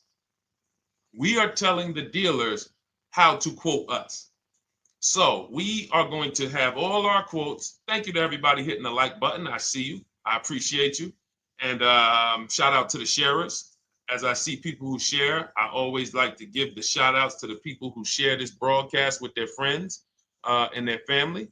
And thank you to everyone who's giving gifts on TikTok and Instagram. Appreciate you all. So what we are doing when we're telling a dealership, you give us a quote with first month's payment only out of pocket, 12,000 miles per year, and put all the taxes and fees into the payment, assume tier 1. So we are presenting it now in my book and in my Shop with Deshone programs, my video checklist. I have all the templates. If you're going to do this yourself, you just need to remember how you're presenting this. You can call around to dealerships, because there's 2 ways to do this. Shopping from home. Cars from Home is about showing you guys, and I'm going to be showing you guys a ton of payments. And listen, I don't want you to feel bad, because some of you are going to see that you've left a lot of money on the table. Part of what I have to do here, and I've been doing it for 3-4 years now, is I have to tell you the bad news. For 3 years, I did a masterclass called Everything You're Doing Wrong Buying, Selling, and Leasing Cars. We put probably over 15,000 people through that masterclass. But those were people who were willing to hear the bad news They knew, Deshone, I got to hear the bad news to get to the good news. So as I show the difference in the prices that we get and the people who listen to me get, more than, forget about me, the people who are like you, the people who are on a live, saw a video, and then took action and learned and use our processes, the results they get compared to what you're getting. You're going to see, wow, they're saving $3, $5, $7, $10,000 more than me every single car. And so the Cars from Home system is about bidding. It's about turning your car purchase into a bid. You're no longer begging. You're no longer going into a dealership and begging one dealer to sell you a car, and then you go to another dealer and beg them, sell me this car, please take my money, please take my money. Meanwhile, you're not seeing the entire market and the people who would compete to get your business and gladly give you the service that you deserve by giving them a $30 to $50 to $100,000 transaction, which is what your car purchase is. So now so the big thing to understand right off the top is, now I need to learn this bidding. I need to learn to get multiple offers. So you can do this by phone. You want to do this by phone, you can call around, but you must give them that information in order for you to compare the deals the right way. Lynette, good to see you. Christina, good to see you. Melvin, good to see you checking in. Rudolph, I see you. Once you actually give them that information, 12,000 miles per year, first month's payment only, due at signing, taxes and fees in the payment, assume tier one. I want the tier one offer. Even if you think I not qualify. Now, if you got a credit score above 670, all your FICO scores, most of you will qualify for most tier one leases. So you want to see, what does this look like as I get my offers? Once you get your offers in this format, you can use the 1% rule as the gauge. The 1% rule is been around for more than 20 years. Everyone who leases and who's savvy, we understood if your lease payment is 1% of the MSRP or less, you stole the car. That includes taxes, that includes fees. You're still in the car. So example, we're looking at a $30,000 car, Hyundai Sonata or a Hyundai Elantra, $30,000 car. When we shop all our offers, if that lease payment is $300 per month, with only $300 due at signing. In other words, I show up, here's $300. Good to see you, GDTV. Thank you for checking in on YouTube. Once I give you that $300, that's my payment for the next 35 months. So that's a very, very low percentage of the car you're paying. It's a 1% rule. Now, in order to get a 1% lease, you need a great lease program, which means the bank has to be supporting the car, rebates, incentives, and then you need the biggest discount, the dealer who's going to give you the biggest discount. Now, one of those we can control. One of them we can't. Which one can't we control?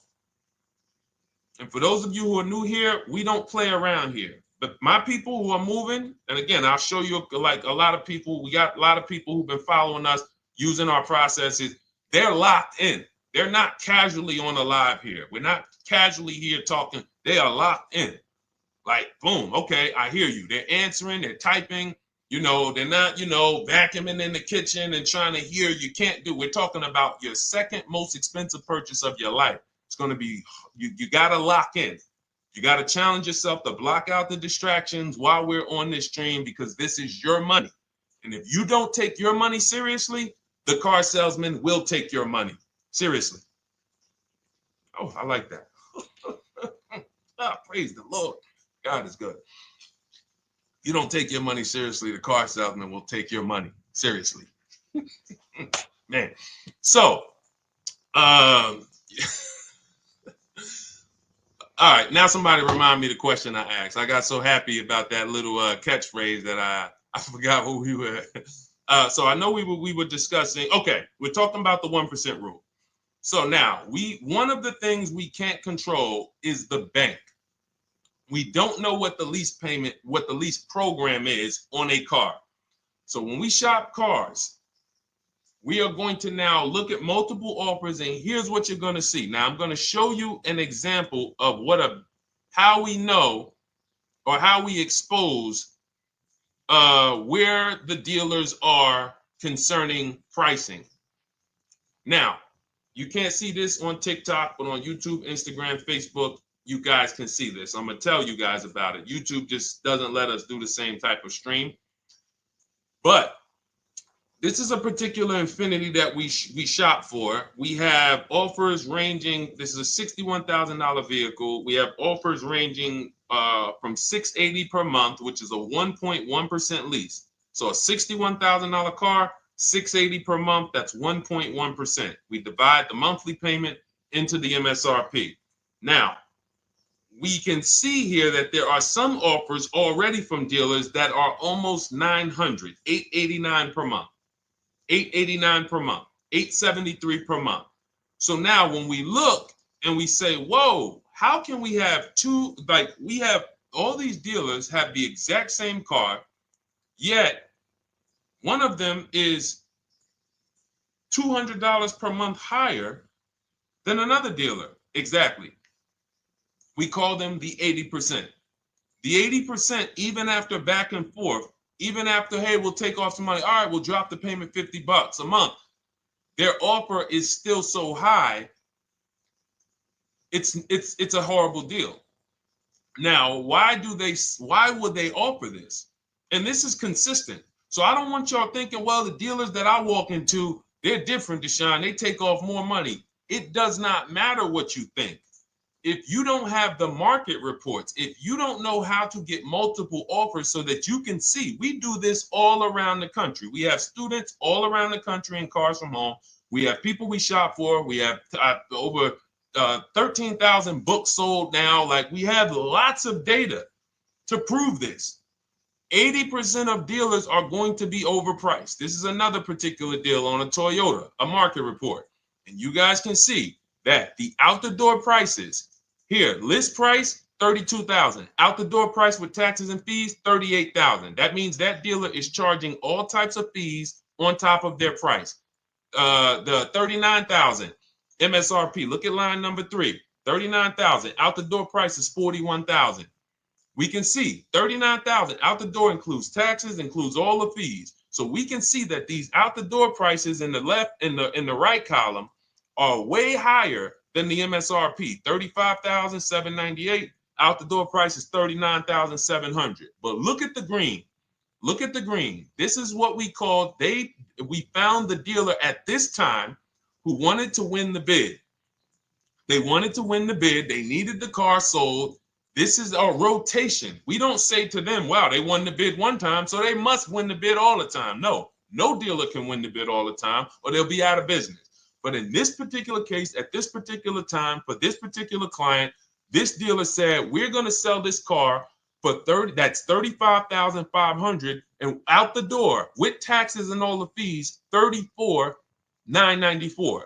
That is a over $4,000 discount off this vehicle. When all the other dealers are, not only are they not giving you a discount, they're charging over list. And they might come and say, all right, we'll take off $500. We'll take off $1,000. We'll take off $1,500. They might start so high with you guys that you think, wow, they started up here and I talked them down. They took off $3,000 from me, but they already were $3,000 in fake fees, protection plans, and all of this padding, dealer adjustments, which is fake fees. So whenever they say, because the dealer gets a minimum of a 6% profit margin, from list to invoice, we have profit. From invoice to holdback to triple net, we have money. That's all the profit margin. On top of that, when we add a dealer adjustment, what we're saying is we're going to sell this car to someone who does not have the skills to find our competition. And they're going to come in, and if we got to take off $2,000 to make them think they won, this is what we're going to do.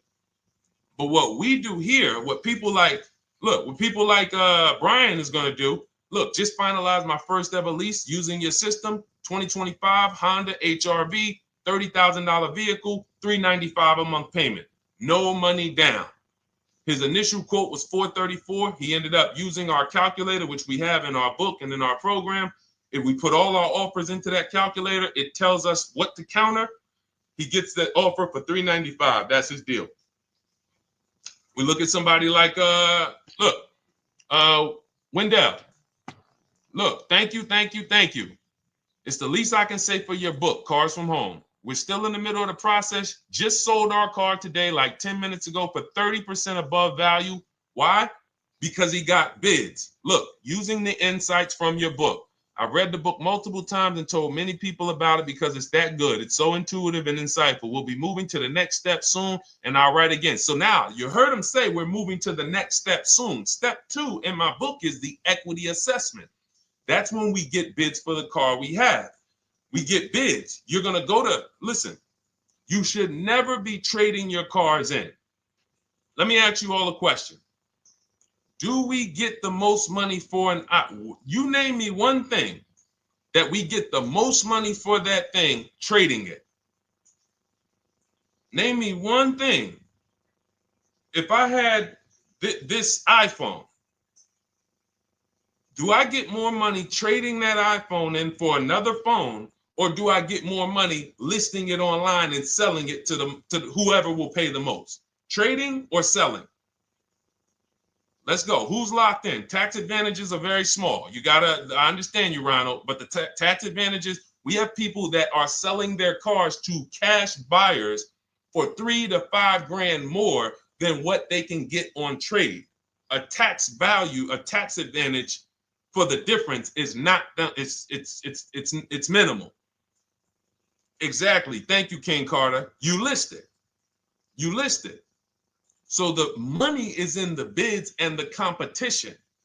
So going back to this person who asked the question, how do I get the best deal on a lease? It's going to be through multiple offers. That's my 2 favorite words. I would wear them on a shirt if I didn't wear unlearn, relearn. Because more than multiple offers, I need you to unlearn. Because the people who come with bad information from years, Deshone, this is not how my uncle taught me to buy cars. Deshone, this is not how I ever heard about getting cars. I was always taught just go in and just don't tell them about your trade and then ask to see the invoice and all of this stuff. That's what I was taught. Yeah, but you're not going to get the prices we're getting until you unlearn all of that bad information. Bidding is how we buy everything. When we go into the supermarket to get spaghetti sauce, all of those companies are bidding.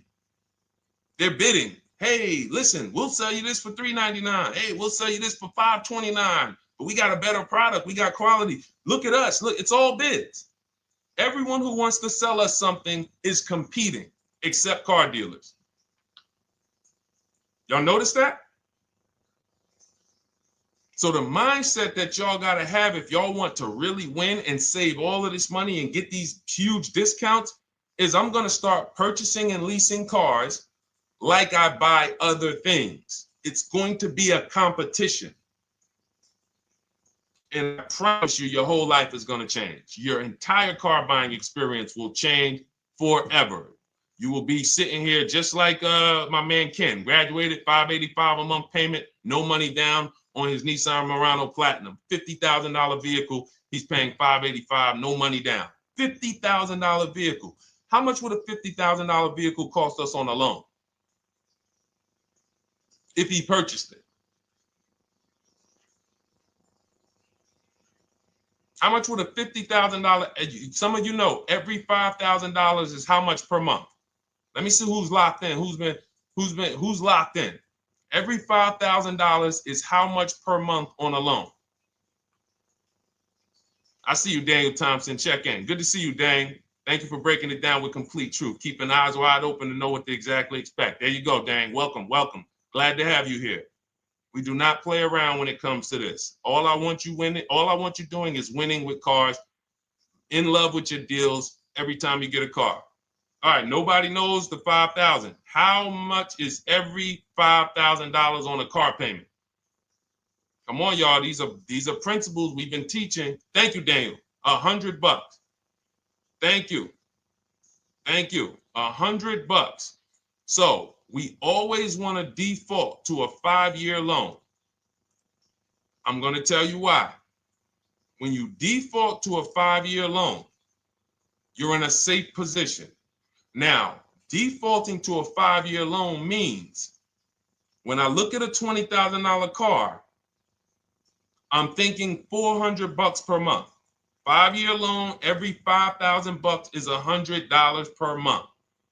If worst case scenario, I'm trying to get a little bit more car, then I'll go to a 6-year loan, but that's the max. I'm not going past a 6-year loan on a car. That's like going to a 40-year mortgage on a house. They're available. It's not a good idea. So when we look at these, you say to yourself, wow, a $50,000 car, that should cost him, if he did no, remember, this is a no money down deal. We're just looking at how much money we're putting in these cars. That car would cost him about $1,000 a month if he purchased it, 5-year loan, no money down. Which is why when people purchase their cars, what do they typically do?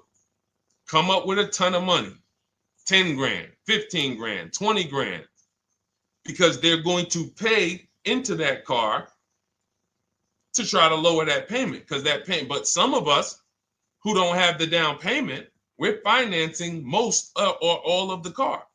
But here's the thing. I don't want you to feel bad if you're one of those people who's like, Deshone, I really don't be having those down payments of 10 grand, 15 grand, but I want to drive something quality.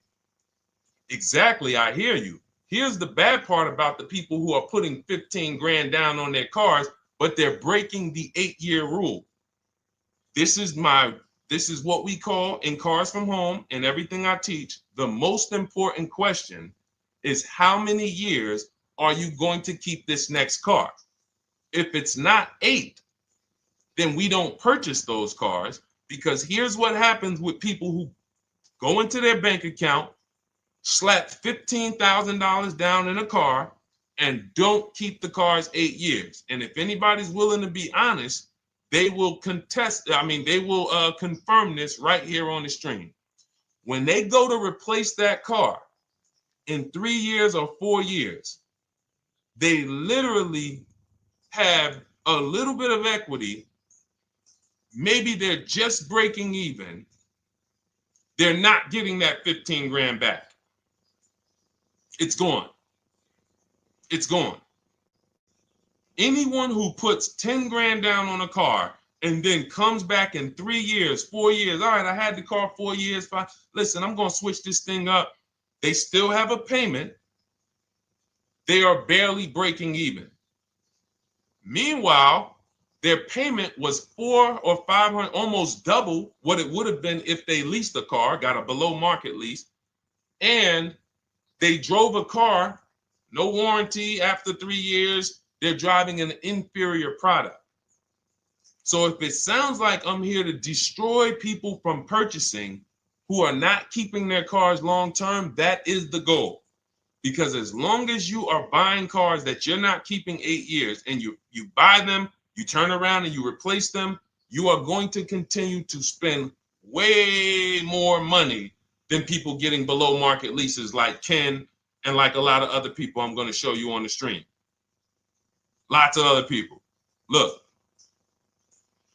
dealer American Senior Benefits Plan. He's enrolled with us under his company name. Dealer MSRP on this car was $36,300.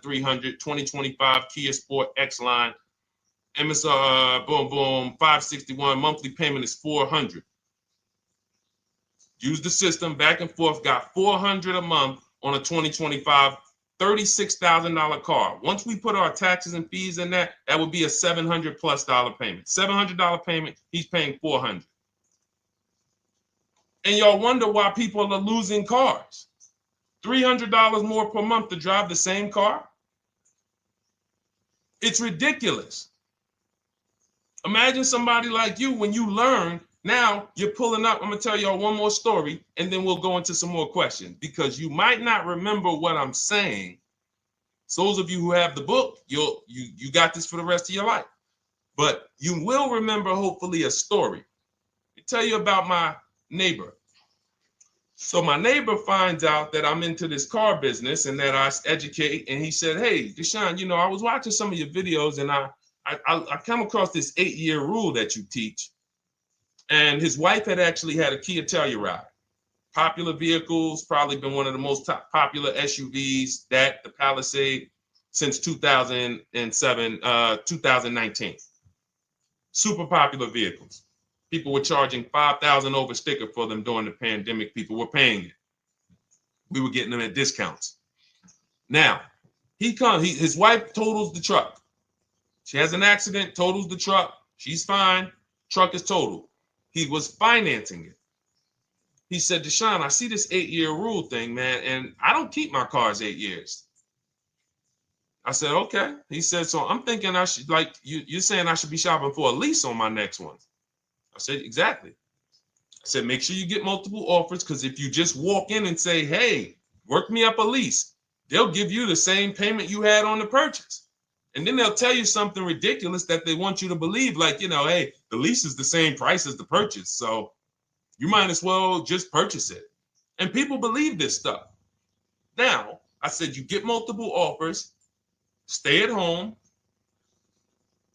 He calls me, he says, Deshone, I got the new version of the Telluride, new. I'm paying $479 a month. He's $497, and then he said, I think he put down like $1,000, bring it down to $479. $497. He was just paying $800. Do you think anyone can tell him anything about leasing? He's pulling up in the same exact truck. In fact, the newer version. He knows he wasn't going to keep the car long term anyway. He's not going to pay it off and then keep the car and have a paid off Kia Telluride for 10 years. That's not what he does. He keeps them 3 years, 5 years, 7 years, and then he replaces them. So why is he paying $800 a month for years, no warranty, when he could be driving brand new ones for $497 a month, problem free? But as I said, some people are determined to pay more. But the people who, once you get this leasing thing, if you're not keeping your cars, it will change your life. Now, again, I got a car I'm purchasing, we're keeping it. Anything you are buying, keeping 8 years, forget about leasing. It shouldn't be a thing. Who keeps their cars more than 8 years? Let us know. You're an 8+ year person, let us know. In fact, I don't even want to ask, who has a car right now that they've had more than 8 years? And then we'll answer. I want to get Kathy's question too. And then let's get some purchase questions. Let's get some used car questions. Let's get some bank financing questions. We do it all here. But one of the most misunderstood subjects is this leasing thing, and it is costing you guys thousands of dollars every year. And you're driving old cars with no warranties, paying high payments on them because somebody told you you should be purchasing cars. I'm here to tell you they owe you money. They owe you money. All right?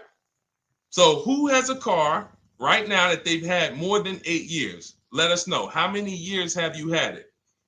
And by the way, for those of you who just joined, this is our Tuesday, May 6th live. We are live every Monday through Thursday at 12 noon Eastern time. So for those of you who are here catching us live, that's when we're live. We will rebroadcast this and replay this show throughout the rest of the day for those who could not catch it, or if you had to jump off, go back to work. You're like, oh, I got to go back to work. You can catch it on the replay throughout the day. But we are live Monday through Thursday at 12 noon. So welcome to the people who are here. EJ, driving a lot of miles does not matter. Let me break this down for you. So right now, let's go to somebody who else has a lease. Let's look at, because who's heard with leasing you can't drive too many miles? Who's heard that, right? Type me if you've heard that. Let's go. Type me if you heard that. Come on, where's the locked in people at? I see Kathy, I see EJ, I see DJ Ant Nice, I see XP. All right, I see Mr. Slim. Welcome to the community. I see Rhonda. All right, where are the locked in people? Instagram, where we at? Locked in. All right, dang, I see you. Jamel. All right, perfect. So, Sherry, I see you. Sherry Baker on TikTok. So you've heard, oh, you can't drive a lot of miles with a lease. Let's be clear here. You choose the mileage on your lease. It's not selected for you. In fact, the only time it is selected for you is if you don't realize you choose it. That's the only time they're going to choose your mileage for you. If you go in and you do something like, hey, work me up a lease deal, they're probably going to work you up a 10,000 mile a year lease deal. And they're probably going to say, hey, you need $3,000 down, and this is going to be your payment. And next thing you know, it's a high lease, and it's just terrible. Happens all the time. We tell people how to quote us. First payment due at signing, taxes and fees in the payment. So now let's look at a lease, and let me show you what it would look like. So this is Val Boss Lady. She's in our Shop with Deshone program. Everything that you guys know that we're talking about here, if you're like, hey, I really, really want to go deeper, I want the step-by-step, the blueprint, that's my digital book, Cars from Home, 7 Steps to Saving Time, Money, and Avoiding Dealerships. Normally $97. You get a welcome offer. It's 30 minutes because I want to see you win, and you get 75% off for 30 minutes. If you go to my TikTok bio, Instagram bio, YouTube comments, Facebook comments, click those links, and then click that one that says $24 welcome offer. 30 minutes only, reward for taking action. You have everything we teach, the low market leases, the low market purchases, used cars, bank bidding war, making banks and credit unions bid, all of that, $24. You can, somebody emailed me yesterday, said, I'm $15,000 up with what I've learned from you already. And so if you can get it for $24, you can save tons of money for the rest of your life on a $24 investment. In this case, Val's in our, she's more of a wants to do it with me type. Videos, checklist, she doesn't want to read. That's our Shop with Deshone, do it with me program. I coach people. And so she gets a deal on this particular car. Same information, by the way. Not better information here than the book. It's just different learning styles. So she gets a $51,000 electric vehicle, 2025, beautiful vehicle. She's paying 1.16. So her payment on this car, on this $51,000 car, let's continue to make sure we understand the price of these cars. $51,000 car, her payment is $591. No money down. Now, some of you might say, wow, if I got $591, I'd probably put like $3,000 down, bring it down to $499. You could do that. That's how we can do. We can do that because she already got an incredible deal. Then we're just determining how we want to structure our payment. And thank you for everybody sending me gifts. I appreciate you. Thank you for all the badges. I don't take it for granted. And thank you for everyone who's hit the like button. Those of you who are double tapping the screen. Every time you hit something on TikTok, you like it, you double tap the screen, you keep running those likes up. We appreciate you. It does matter. It helps spread the word. So let's say Val wanted, she's a high mileage driver like EJ. Let's say, EJ, how many miles per year do you drive? 20,000, 25,000? Let us know. I'm gonna show you why. In my book, I have 2 strategies for high mileage drivers. I'll tell it to you guys right now. How many miles a year do you drive, EJ? 25,000, 20,000? Those are both high. Let us know. Or if anybody, else, because, anybody else who's a high mileage driver, let us know. How many miles? 26. All right. Thank you, EJ. So let's just round that to 25 for now. Let's just round that to 25. So let's say instead of her $591 payment for a $51,000 car, now you could shop for a $30,000 car and you can have a 1% payment. If it was, a similar deal, you'd be paying $300 a month. In her case, she has a $51,000 car. She probably wanted a nice SUV that looks beautiful, that some other people are paying $1,000 a month for. She's paying $591. But if she wanted to bump it up to 15,000 miles a year, she'd be paying another $30 more per month. She'd be paying $620. Now, if she wanted to bump it up to 20,000 miles per year, she'd be paying probably another $80-90 per month. So she'd probably be paying $700 to drive 20,000 miles per year. Now, let me tell you guys, because some of you guys who are like, yo, man, those payments are high. We're talking about $50,000 cars here.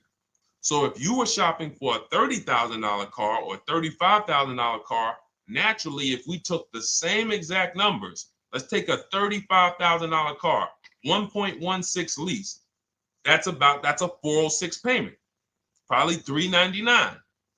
So now, in order to go, and let's say you're a high mileage driver, just like EJ, you want to add another 15,000 miles to your lease. You're probably going from 400 to 550 or 575. But you have all the mileage you need. And here's the beautiful thing about that. If I'm paying $175 more per month, but I get all the mileage I want, and when I drop this thing off, I get a new one, I don't have to worry about negative equity, and I put no money down. That is way better than what most people are doing out here, what everyone's doing. Because I'm gonna tell you what most high mileage drivers do who don't put money down. They will go in, buy a car, take a super long loan, 6 years, 7 years, just so they could afford the payment. Now, here's what happens. They drive the car, they put 25,000 miles a year on it. They come back in 3 years or 4 years, and they say, wow, I got 100,000 miles on this thing already. Let me go and swap out the car. What situation are they in at that point, guys? You put 100, you got a 6-year loan, average loan. You drove 25,000 miles per year. You put 100,000 miles on the car in 4 years. You come back, you still have 2 years of payments left. 15 grand negative equity. I used to see it all the time. Thank you, I am rich. Locked in on Instagram. I see you. Locked in. See it all the time. Every car salesman who has dealt with a normal 25,000 mile high mileage driver that does not keep their cars sees it all the time. They come in, yo, man, what you do for a living? Man, yeah, I do DoorDash, I do Uber. Oh man, I work in sales. You know, I'm on the road a lot. You know, I'm here. You know, all right, I want to replace this thing. I got like 110,000 on it. Okay, you still got a loan on it? Yeah. All right, we already know you got negative equity. Then we appraise the car. All right, the car's worth like 7,000. How much you owe? Man, you owe 19,000. All right, well, what can I do? Can you get me into something? Roll that loss all the way over. On top of that, you finance the car, so your payment is high. You finance the whole car, so you're paying a high payment compared to if you had leased, just literally shop for your leases, added your miles to the lease that you needed. You're paying $175 more per month. You got a brand new car. And I'm going to tell you, I did not make this up. I learned this from someone. A lot of what I'm teaching you, I learned from my clients when I was in the dealership. This guy, I worked at Hyundai for six weeks. Man, this dealership, the owners got indicted. I got out of there. Way before the owner got indicted. It just had straight up highway vibes, like the worst you could ever imagine. As I was in there for 6 weeks, I was a manager. I enjoyed being a manager. We did a lot of deals in my department in 6 weeks. But I said, I am out of this place. Anyway. But I learned something very valuable there. We had a client a customer was returning his lease on his Hyundai Sonata. Guy comes and I'm grounding the lease. I'm doing the paperwork for him. He has 72,000 miles on the car. 72,000 miles. I said, how the heck? I said, you lease this? He said, yeah, I always lease. That's all I do. He said, I used to buy my cars every single time I came.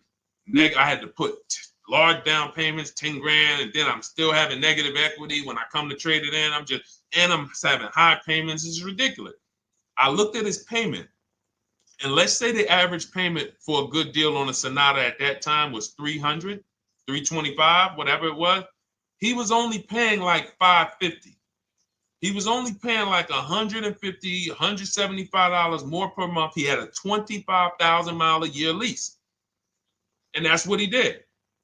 I drive these cars. I'm on the road. Boom, boom, boom. I change my tires. I do my maintenance. 3 years.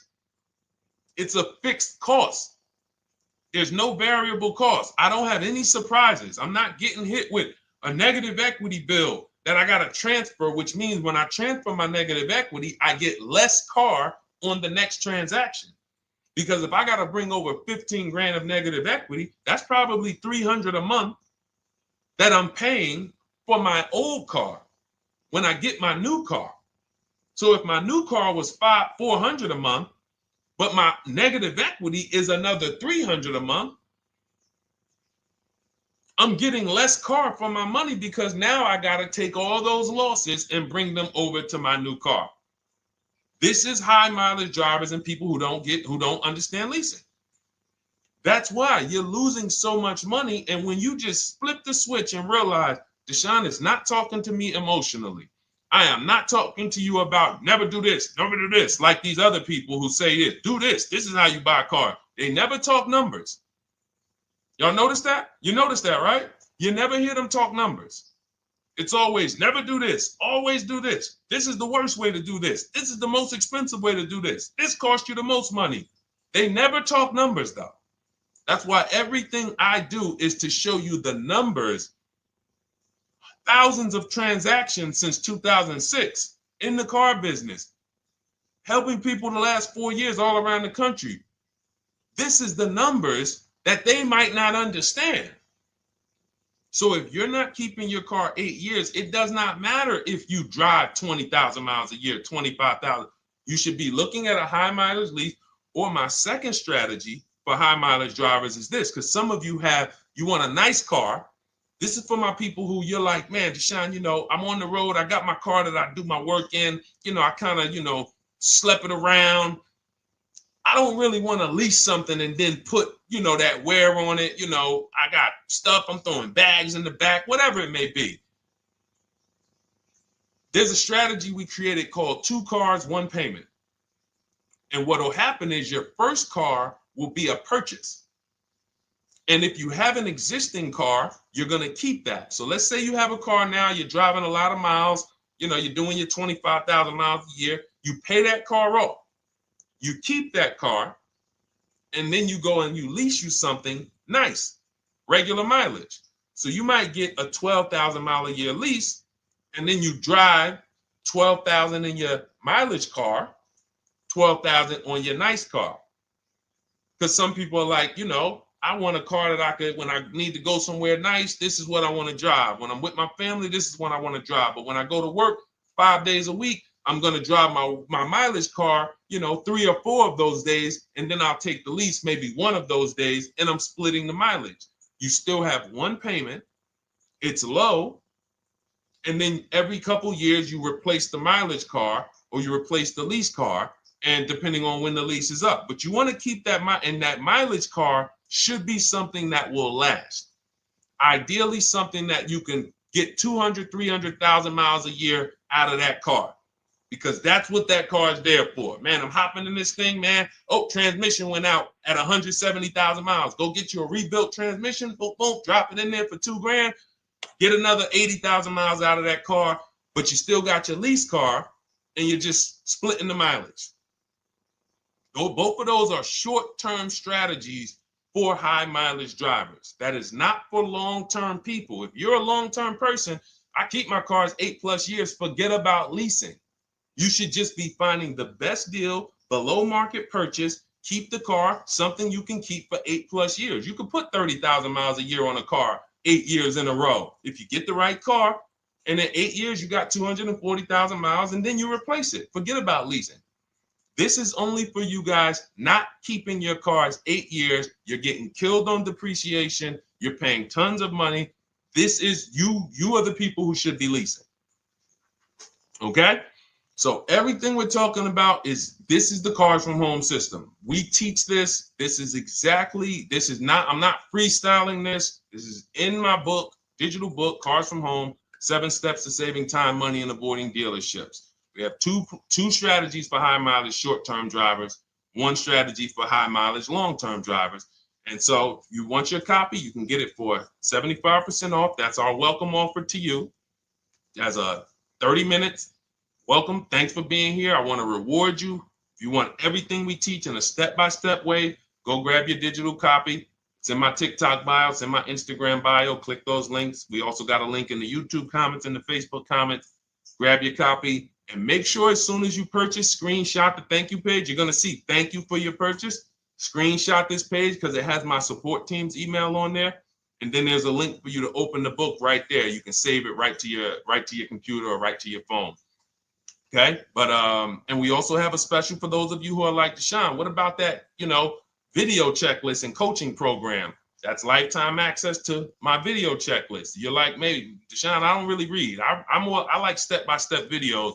And also, I want to be in your Facebook group. We have 1,600 people before you that are in that group.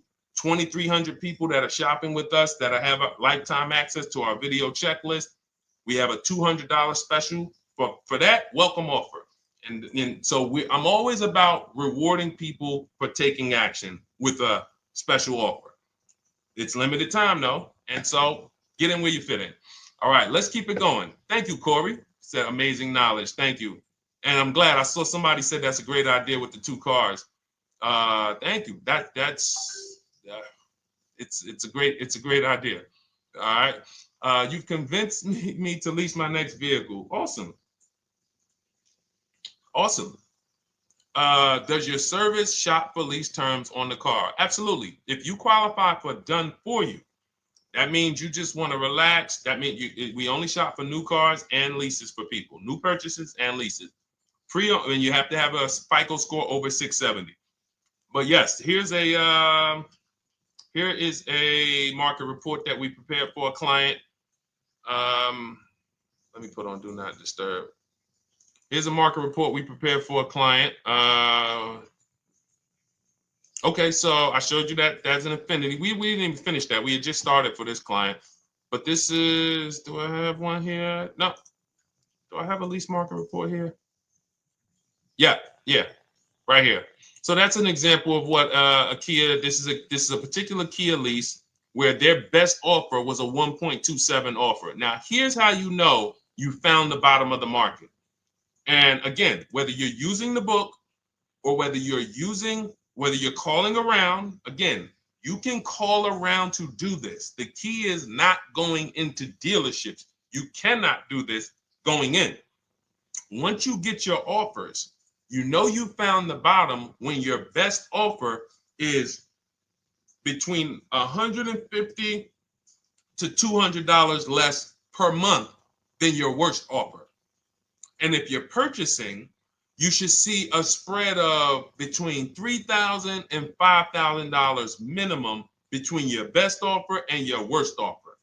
That's when you know you've shopped correctly.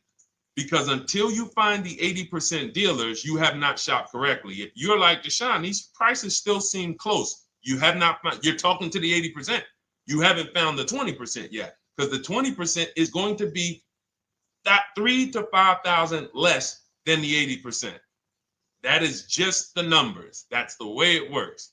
So yes, so when some cars you're going to see that the lease program won't allow for a 1.1% lease. The best offer, like, we've shopped Hyundai Palisades for years. And I got my dad one back in November. And his best offer is like around 1.3, 1.28. That's the best I've ever seen on a Palisade. I've never seen a 1.1 on a Palisade. I've had people in our Charles. Some of you know I posted pictures of him when he got his Palisade last year. We clear out the old pictures because we got a bunch of new people with 2025. So we're not going to sit here and talk about 2024s anymore. We got Ken, we got Melissa, we got Sheree, we got a bunch of new people, just Ralph. We're not going to, but I do remember posting Charles who got his Palisade and he's like, he shopped, used the system, got his multiple offers. Best deal was 1.3. So that's where it comes in at because of the lease program. That dealer is already taken off to win the bid, probably taking off $5-6 grand. But if they don't have more rebates and more incentives and a better, then it's not going to lead to a 1% lease. So the 1% leases come from major incentives. Maybe sometimes they have too many of the vehicles. They want to move them. Lots of bank support. But what I tell you is you should be looking for between 1.25 and 1.5. That's how you should budget for a lease, between 1.25 and 1.5. That's a great deal. And if it has a really aggressive lease program, once you get your bids, you're going to see it fall under the 1.25. You see it fall into 1.1, 1.2. but we don't know what the lease program will be until after we shop for that vehicle. Okay? So yes, absolutely. It's an empowering way to shop. It's also fun because you can see, man, I'm not begging anymore. Like these people are like, please do business with me. Please do business with me.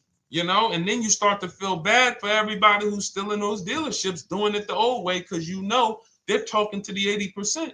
There's no way they can win. They don't even know there is an 80% to realize that's who they're talking to. So when the dealer says, all right, I'll take off $4,000, they're like, wow, I won. Man, the dealer took off $4,000. But if they saw the whole market, they would understand that that dealer actually is overpriced by $7,000, $10,000. So taking off the $4,000 means nothing. It's just sad. It's a sad thing. And that's why I spend my time trying to convert you guys from negotiating one-to-one to getting multiple offers so that you can see for yourself. All right. Thank you, Julie, name Richardson. Thank you for sharing. XP got the number 2 gifted badge. Forgive me because I don't really know what that means, but I just know that's what it's saying. So I appreciate it. Thank you, Corey22. Sherry Baker, thank you so much. Number 1 gifted badge. All right, let's go to some more questions. We got some more questions. Dolan, I'm sure you got a lot of them. And what I'm going to do for the rest of the broadcast is just try to do rapid fire questions and answers. Okay. And if you guys want me to go deeper on any particular subject, then just feel free to say, hey, could you go deeper on that? How do you get a car loan with bad credit? Well, we have a resource. It's not our company. We have nothing to do with them. But we always try to stay up to speed on who's financing people with bad credit, because the goal is you don't want a dealer controlling your financing. Somebody just came up to me. He's a neighbor. He's like, aren't you in the car business? I said, well, yes and no. He's like, well, listen, I got a connect to Acura. Anybody you send me, they get anybody approved, I'll give you $1,000. I said, okay, cool. Thanks for the information. For them to give me $1,000 just for sending the customer, and he's also a middleman, he's not a salesman, how much money are they making on the customers? If they're going to give me $1,000 just for sending someone with bad credit to them, how much are they making on the deal? Arms Reach, congratulations. Just got my book. You use it when, please send me your email testimonial.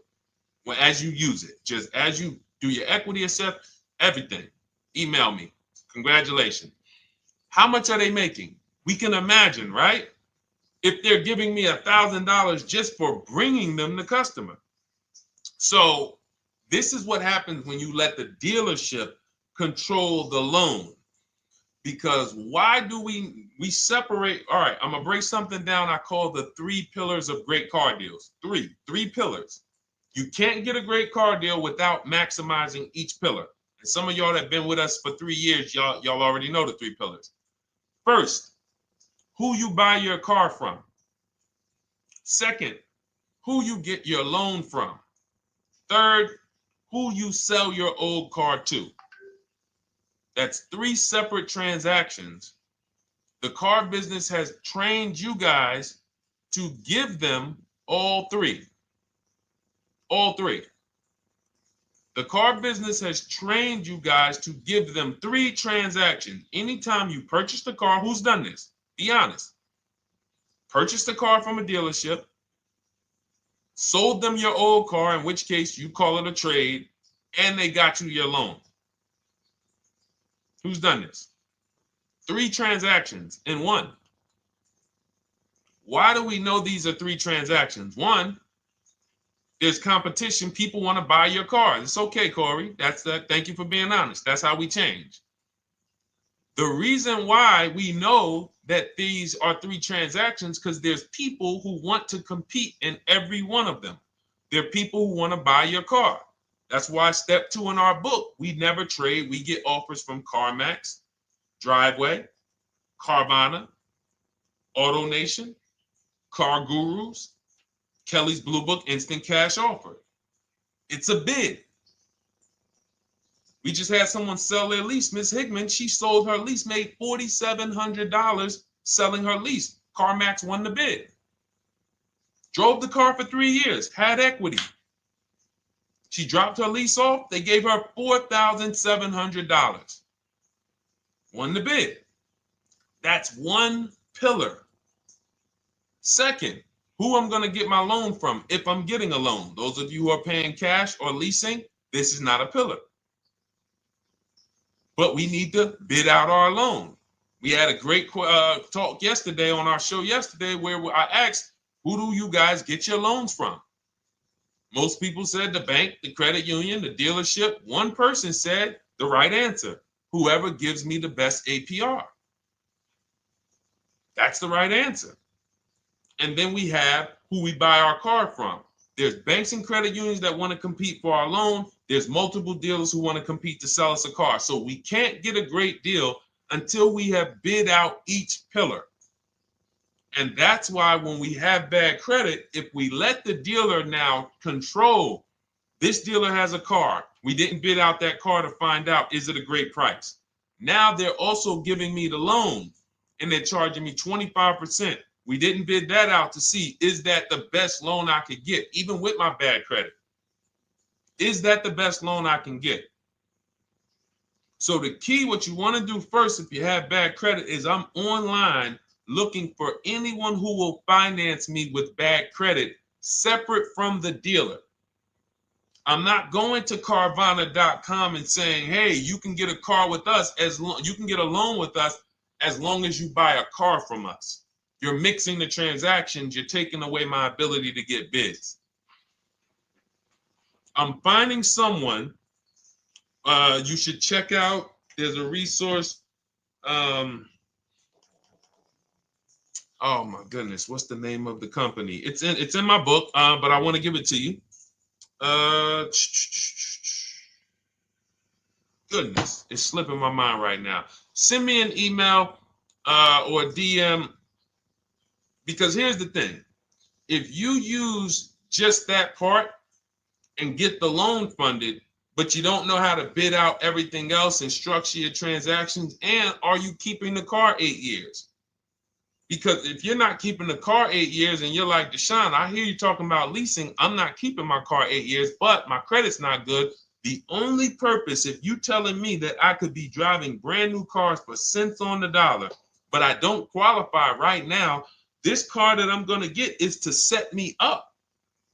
So I'm not going to get a $30,000 car. I'm going to get me a $12,000 car, $10,000 car, the cheapest car I can get a loan on, so I can establish a payment history. And once I establish a 2-year payment history, yeah, I'm going to drive a car less than what I could drive. I got the money. I could afford more than this. But you're not setting yourself up for the right transaction. You should be setting yourself up and saying, all right, I'm going to sacrifice with this car, drive something that I know this is not my ideal car, but I'm going to build 2 years of payment history. So when I go and I swap into my lease in 2 years, I'm out with a brand new car. I'm paying cents on the dollar, and I won. But it was a plan. It was a long-term plan. This is the second most expensive purchase of your life. You can win every single time, or you can lose and set yourself and your family back 5 to 10 grand each car or more. Every time you get a car, it's 5 to 10 grand more you're coming out of your family's bank account than what could have. Then you got the car breaking down. Now you got tow trucks, all because you don't have an actual plan you're rolling out. And that's what I see a lot of people do with bad credit. Oh man, I got bad credit. I'm just going to go and get me something. I could afford $600 a month. And they go and buy the most expensive car. But because 25% interest is on the loan, they're not getting the most car for their money. Now, 3 years down the road, they're going to pay the high payment, still have negative equity because the interest is so high. And then they go and swap and do it again. And because the payment's so high and the car is older, because they want something fancy, but they really can't get that because, again, the interest is high. That's eating into their budget. Now they're going 3 years down the road. They missed 3 payments. They were late 3 times, so they're no closer to leasing. Credit's still bad. This is disaster. So if you're a long-term person, I break it down for you guys into two groups of people: long-term, short-term. Long-term high mileage driver, short-term high mileage driver, different plan. Long-term bad credit person, short-term bad credit person, different plan. If I'm a long-term person with bad credit, here's what I'm doing: finding the absolute best car I could find, getting bids, either new cars or used cars. We got the strategies for both. You can use the marketplaces, cars.com, Car Auto Trader. We got a whole strategy for how we find used cars, but you find that car, you pay your loan of 20%, 19%, 18%, if that's the best you can get. Because here's what you're going to do. In 2 years, you're not swapping into a lease. In 2 years, you've established a payment history, you fixed your credit, and now what are we going to do? You got a quality car. You're not thinking about trading it. You're not thinking about replacing it. You're like, man, this is my car. It's a great car. I'm just paying daggone 20% interest. What do I do now after 2 years? Now that my credit is good because I got a quality car, dependable car, I'm focused on fixing my credit over 2 years. What am I going to do after 2 years? Anybody?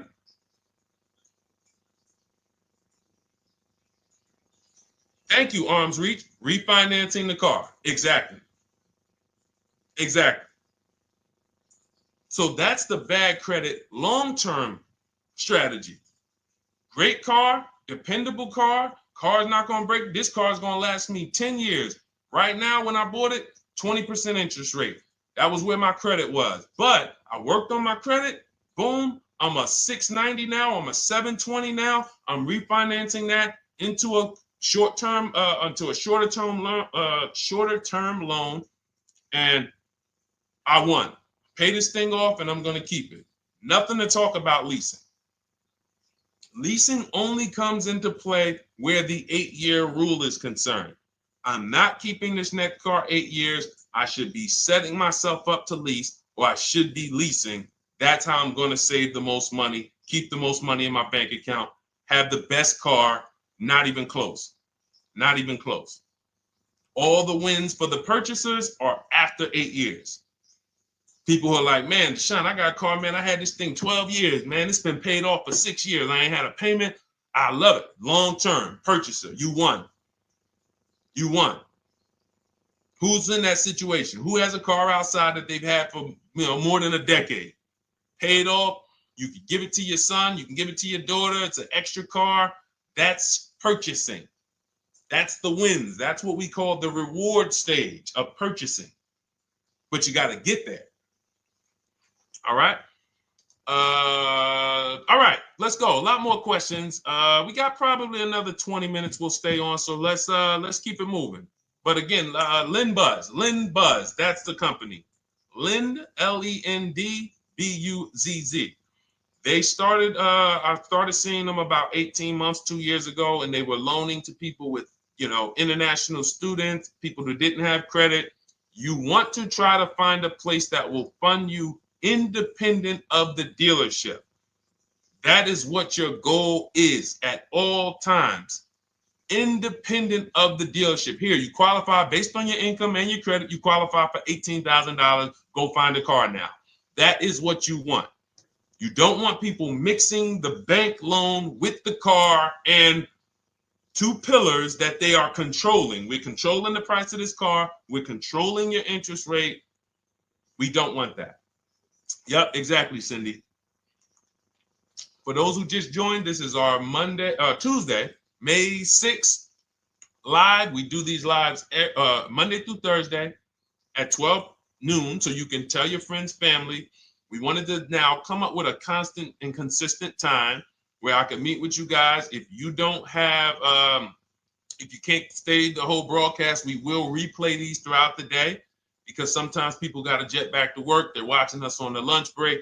You can catch up on the whole rest of the show throughout the day, all the way up until tomorrow, and then over the weekend, we'll play a whole compilation of all the shows for people who really want to dig in and hear all the questions that we answered throughout the week on, Monday through Thursday. But if you want to join us live, set your calendar, set an alarm, meet us on any channel. We're on TikTok, Instagram, Facebook, and YouTube on the Deshone the Auto Advisor channels, 12 noon, Monday through Thursday. All right. Let's go. Next question, Dolan. All right. What are your thoughts on purchasing used versus new? It's a great question, Kathy. For me, it's a matter of budget and values. It's only a matter of values if you can afford both.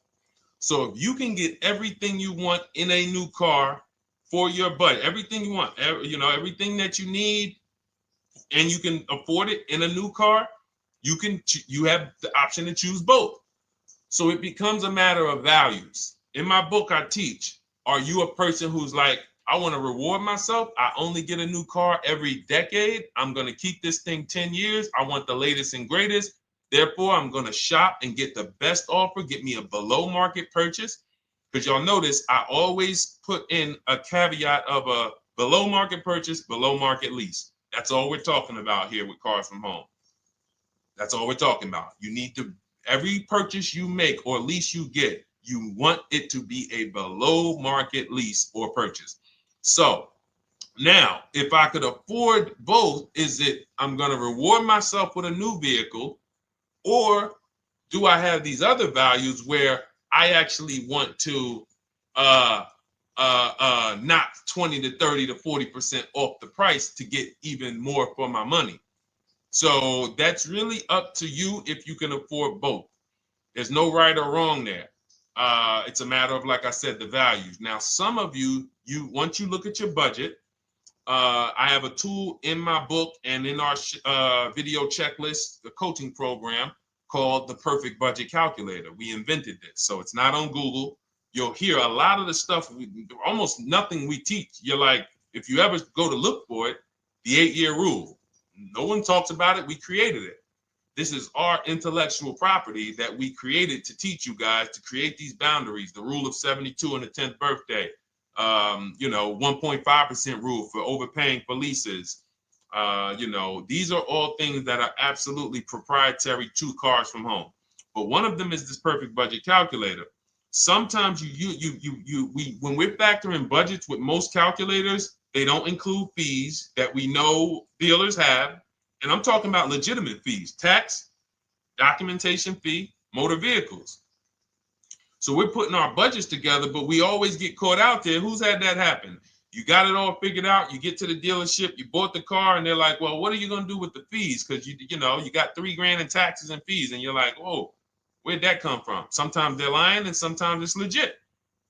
But none of these calculators factor in the fees and everything like that. So we created this Perfect Budget Calculator that does. But here's the thing. Once you find out what your budget is, even if you're budgeting with a normal calculator, just add a couple thousand to account for the taxes and the fees. But you might see, I can't get everything I want in a new car for this budget. Everything I need, I can't get for this $24,000, in which case I need to go and look for a pre-owned one. So that's why I said, in reference to your question, Kathy, what are my thoughts on purchasing used versus new? It's a matter of values and budget. Budget first, because budget will determine if you can afford both and get what you want. But if you can afford both and get what you want, then it's a matter of values. Okay? So again, everything we're going over is in my new digital book. It's called Cars from Home, 7 Steps to Saving Time, Money, and Avoiding Dealerships. It's 5-star rated. Thank you to everybody who has taken the time to rate it and review it on Goodreads.com. It means a lot. And we can't continue to get this information out without you guys. So we appreciate you. And you can get your copy instead of $97, you can get your copy for $24 as part of our welcome offer. So that's 75% off. If you go to my link in my TikTok bio, Instagram bio, the YouTube comments, and the Facebook comments, we have a link there for you guys. And you can grab it. It's a digital book, so you don't even have to wait. It'll be in your inbox by the time you jump off the stream. But make sure when you get it, you screenshot that thank you page, because it has my support team's email. Sometimes you may be rushing, you're trying to get back to the stream and you type your email in wrong. Also, as soon as you purchase, the link to open the book is right there. So it'll say open the book below. You can save it to your computer. but I would rather you get it for $24 than $97. Although we've sold a lot at $97 because people feel it's worth every dime. You're going to save thousands and thousands of dollars for the rest of your life using what's in the book. Your first transaction, you probably save $4,000 to $6,000 to $8,000 depending on the car. So $97 is great, but $24 is even better. All right. And for those of you who have a different learning style, you'll see in there, shop with Deshone. You're more of a do it with you person. Do it with me, Deshone. Okay. We have lifetime access to shop with Deshone, and I coach you personally for 6 months. So we jump on Zoom calls twice a month. And some of you who may qualify for done for you, just do it for me. If you qualify for that, we have a welcome special for that too of $300 off. So get in where you fit. And those of you who are new or you're like, Deshone, I like what you're talking about, but I still don't trust you. You can start with our free cheat sheets. So just start somewhere so that you can start to reinvent how you're car shopping. Magley, how are you? Oh man, of course I remember you. Following for years. You actually were following me from the time God blew me up on TikTok. That was 2021. So I absolutely remember you and I appreciate you. And yes, it's so good to see you. Absolutely. Absolutely good to see you. All right, Dolan, we got a couple more questions. We got time for a couple more. Let's try to go as fast as possible.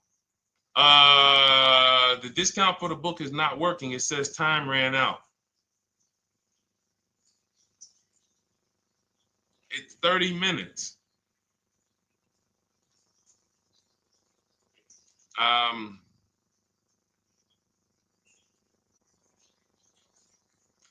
don't know. I don't know. Y'all help me out. I don't know what to do with that. I'm sorry. If the welcome offer for $24 was not really 30 minutes, then that means I'm just lying to you. You know what I mean? I'm just like, oh yeah, it's 30 minutes, but come back in 2 hours and it'll still be, you know what I mean? It's, start with the cheat sheets. You know what I'm saying? Like start with the cheat sheets. Get yourself your free cheat sheets, and start there. And when you feel better about working with us in some capacity, you go to the next step. Start with the free cheat sheets. All right, let's go, Dolan. So I'm a new driver. Should I be looking to be an 8-year person or a lease person? Well, I'll tell you this. I got 3 young adults. 2 my daughter, my daughter who's 18, my niece who's 20, and then a young man that I, basically like a son to me who's in the Navy and he's 21. Well, he'll be 21 this year.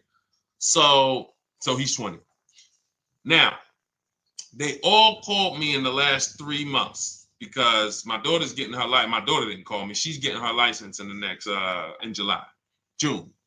And we've all talked about this. How should I get this car? Now, my situation when I was 22, I'd already bought a $500 Mitsubishi Eclipse. Transmission went out on me probably after 6 months. And then I bought a buy here, pay here car. This is before I got into the car business. I got into the car business, I was 22, working for Pontiac GMC Buick. So I get this buy here, pay here car. It was a quality Chevrolet Cavalier. I didn't know anything about cars, so I went to a local spot. They said, hey, put down this, just pay us $50 a week. So I did that. But 22, I had my daughter, and my boss says to me, hey, why don't you lease something?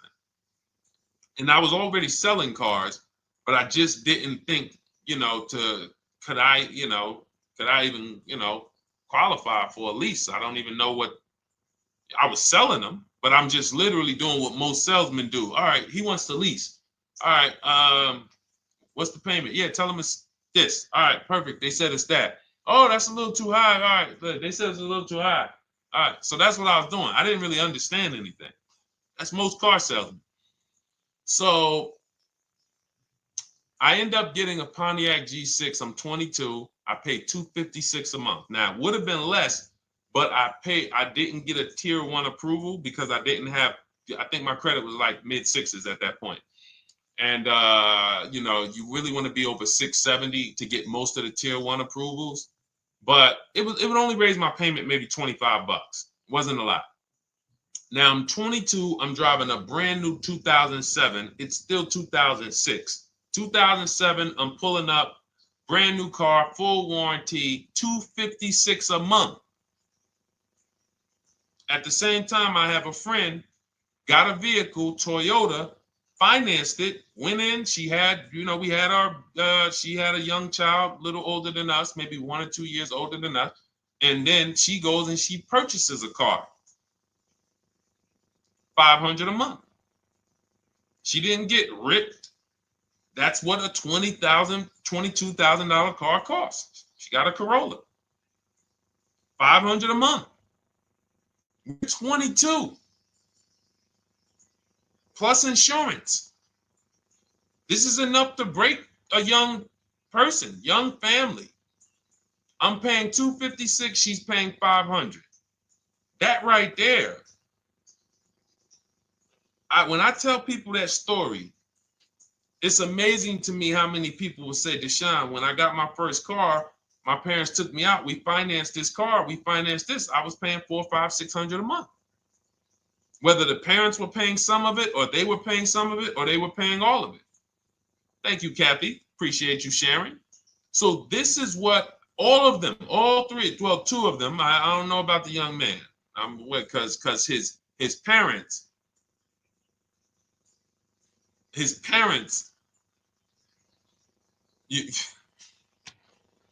I'm not going to override your parents. And if your parents tell you that they think you should buy a used car or buy a good, then okay. But I'm just telling you, when you see my daughter and you see my niece pull up in brand new cars and they have low payments and they don't have to worry about getting stranded on the road, hey, call the tow truck. Do we still have a warranty on this thing? So I would be telling, again, 8-year rule. Because if I've had young people in their early 20s who are like, I'm not even into cars. Like, I'm going to buy this and I'm going to keep this car. Like, I'll keep it 8, 10 years. I don't.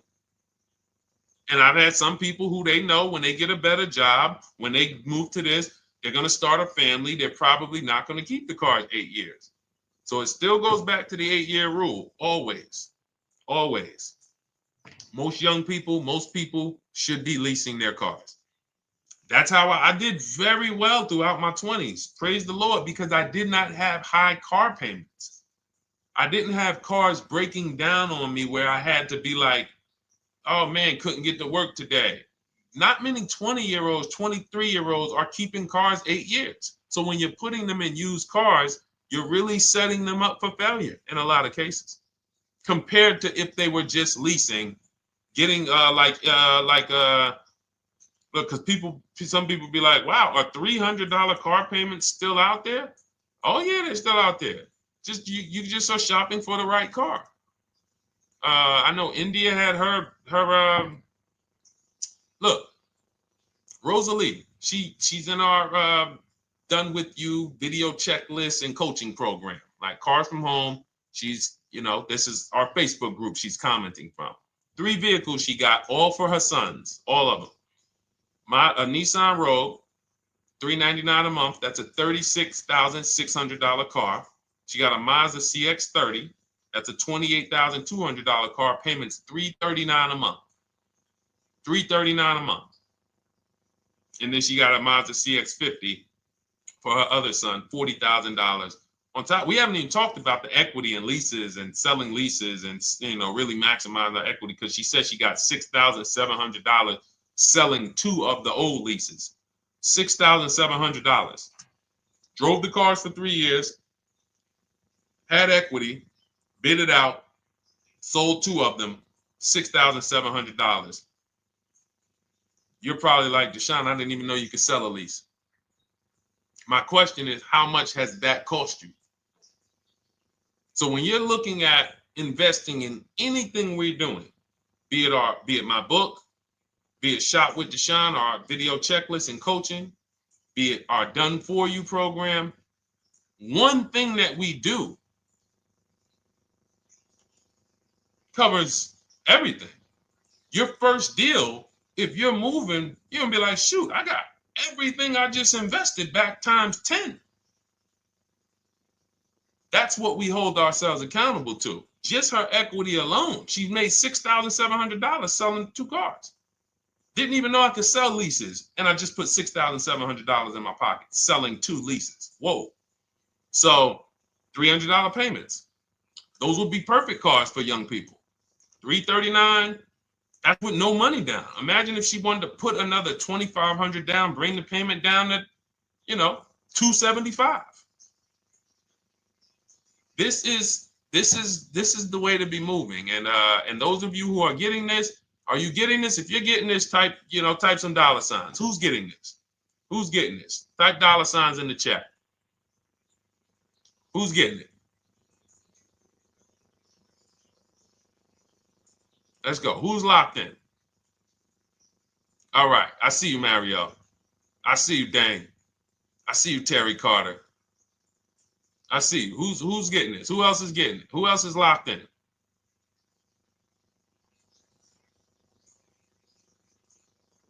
A lot of y'all on here.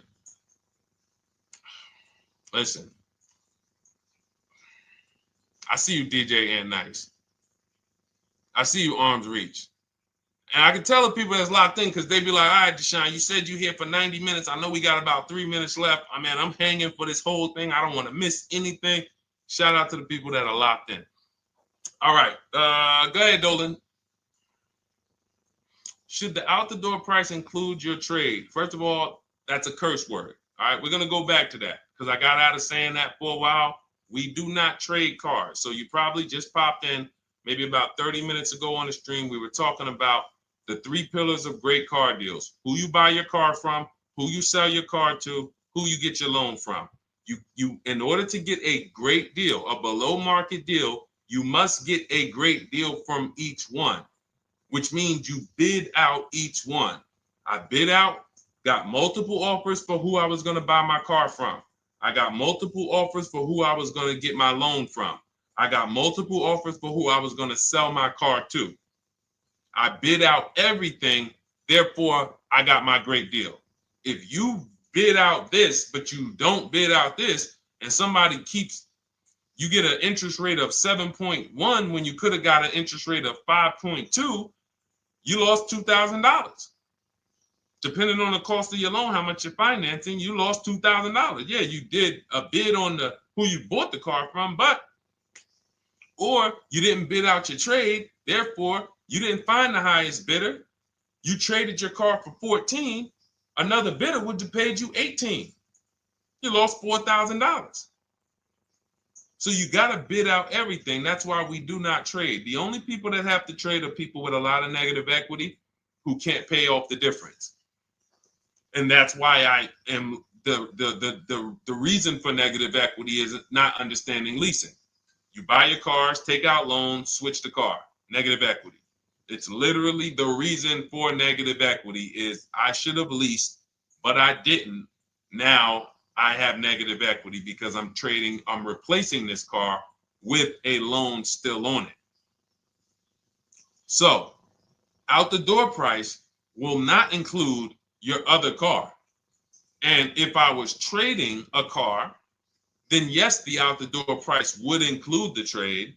But because we do not trade cars, our out the door prices don't include the trade. Let me show you an example of what our out the door prices look like. So these are some spreadsheets for our Done For You program where we shop for clients. You can see here, this is we shop for a Subaru for this particular client. In this case, look, and you can see the MSRPs for this car is an inexpensive car, $27,000, $26,000. Look at the out the door prices, 29, 30, 30, 29, 29. These are all out the door prices with the taxes and fees. So you can see these dealers are giving either no discount or a little discount. 27 out the door price is 30,000. But look at the winner. Look at the winner. This particular dealer won the bid at this particular time They're not going to win the bid all the time. In this particular case, they needed the unit. $27,900 is the MSRP. Out the door price is $27,463. The out the door price is lower than the MSRP. How? Because they took off almost $4,000 in discounts. Almost $4,000 in discount. So every time you shop for your used cars or new cars, this is how you should be shopping. If you're not leasing, this is how you should be shopping. I'm getting multiple offers, out the door prices, comparing who gave me the best offer.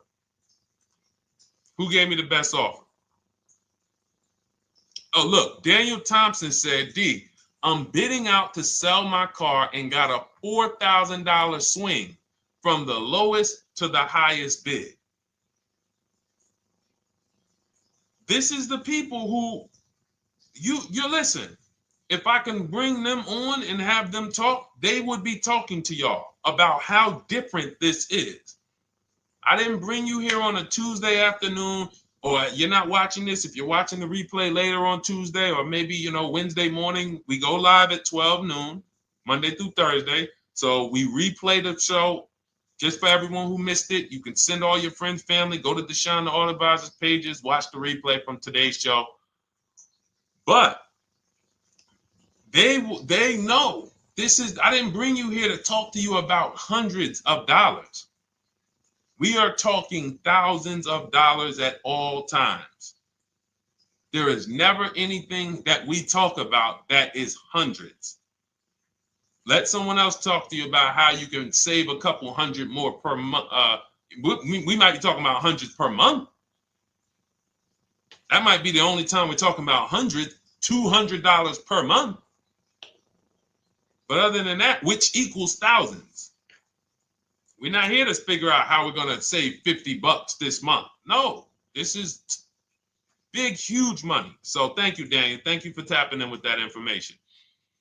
So, all right, listen, guys. Everything we teach is in a step-by-step format, because when it's not step-by-step, you'll get overwhelmed.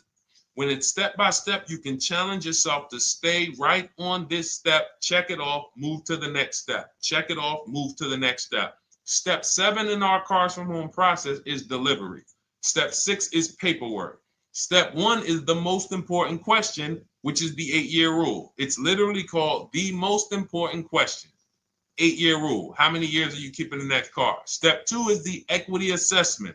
That's why you heard Wendell in his book testimonial. He said, I just completed the equity assessment and we got 30% more than the book value.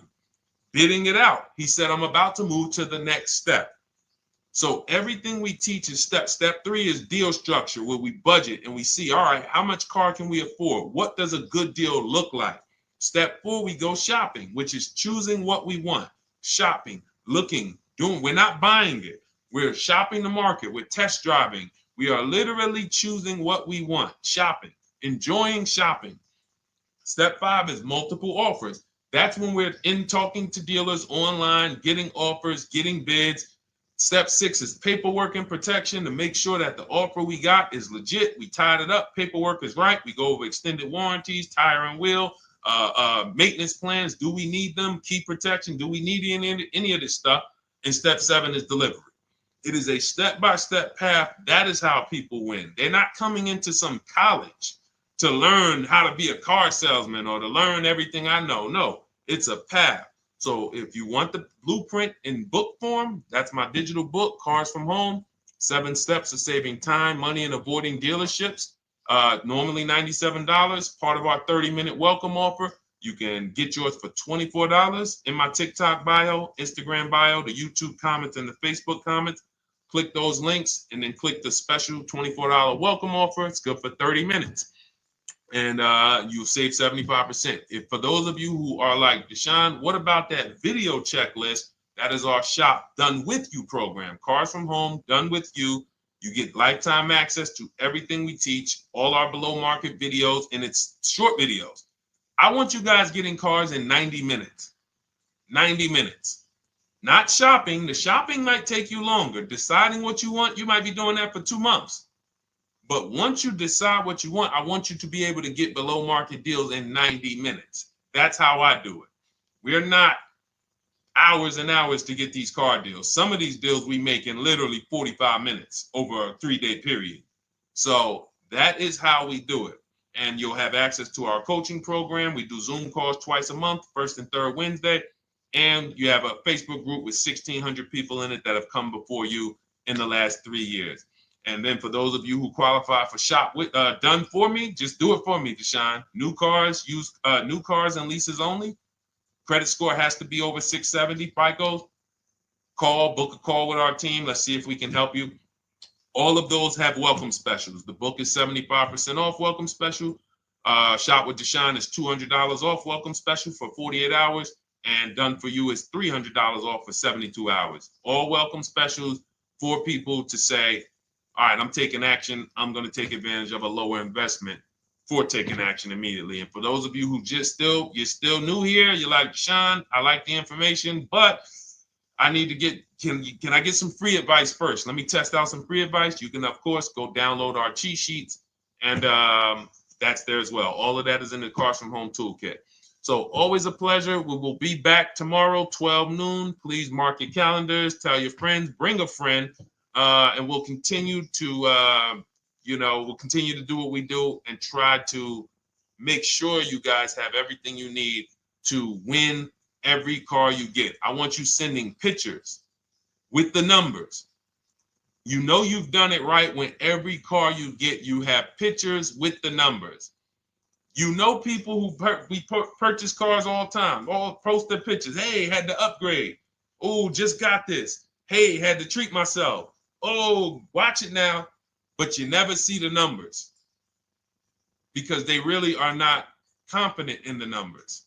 They don't want to talk about the numbers. Everybody who shops with us, whether you're getting our book, whether you're using our stuff, and sometimes people who they piece together my social media videos and they'll get it done. But they are sending the numbers. Look at what I paid for this car. Not only did I get a great car, but look at the deal I got on the car. That's when you know, all right, you understand this thing. All right, have a great day, y'all. See you tomorrow. And if you couldn't make the whole broadcast, feel free to watch the replay. We'll be replaying it throughout the day until tomorrow's show. All right, have a great day, y'all. Thank you. God bless you.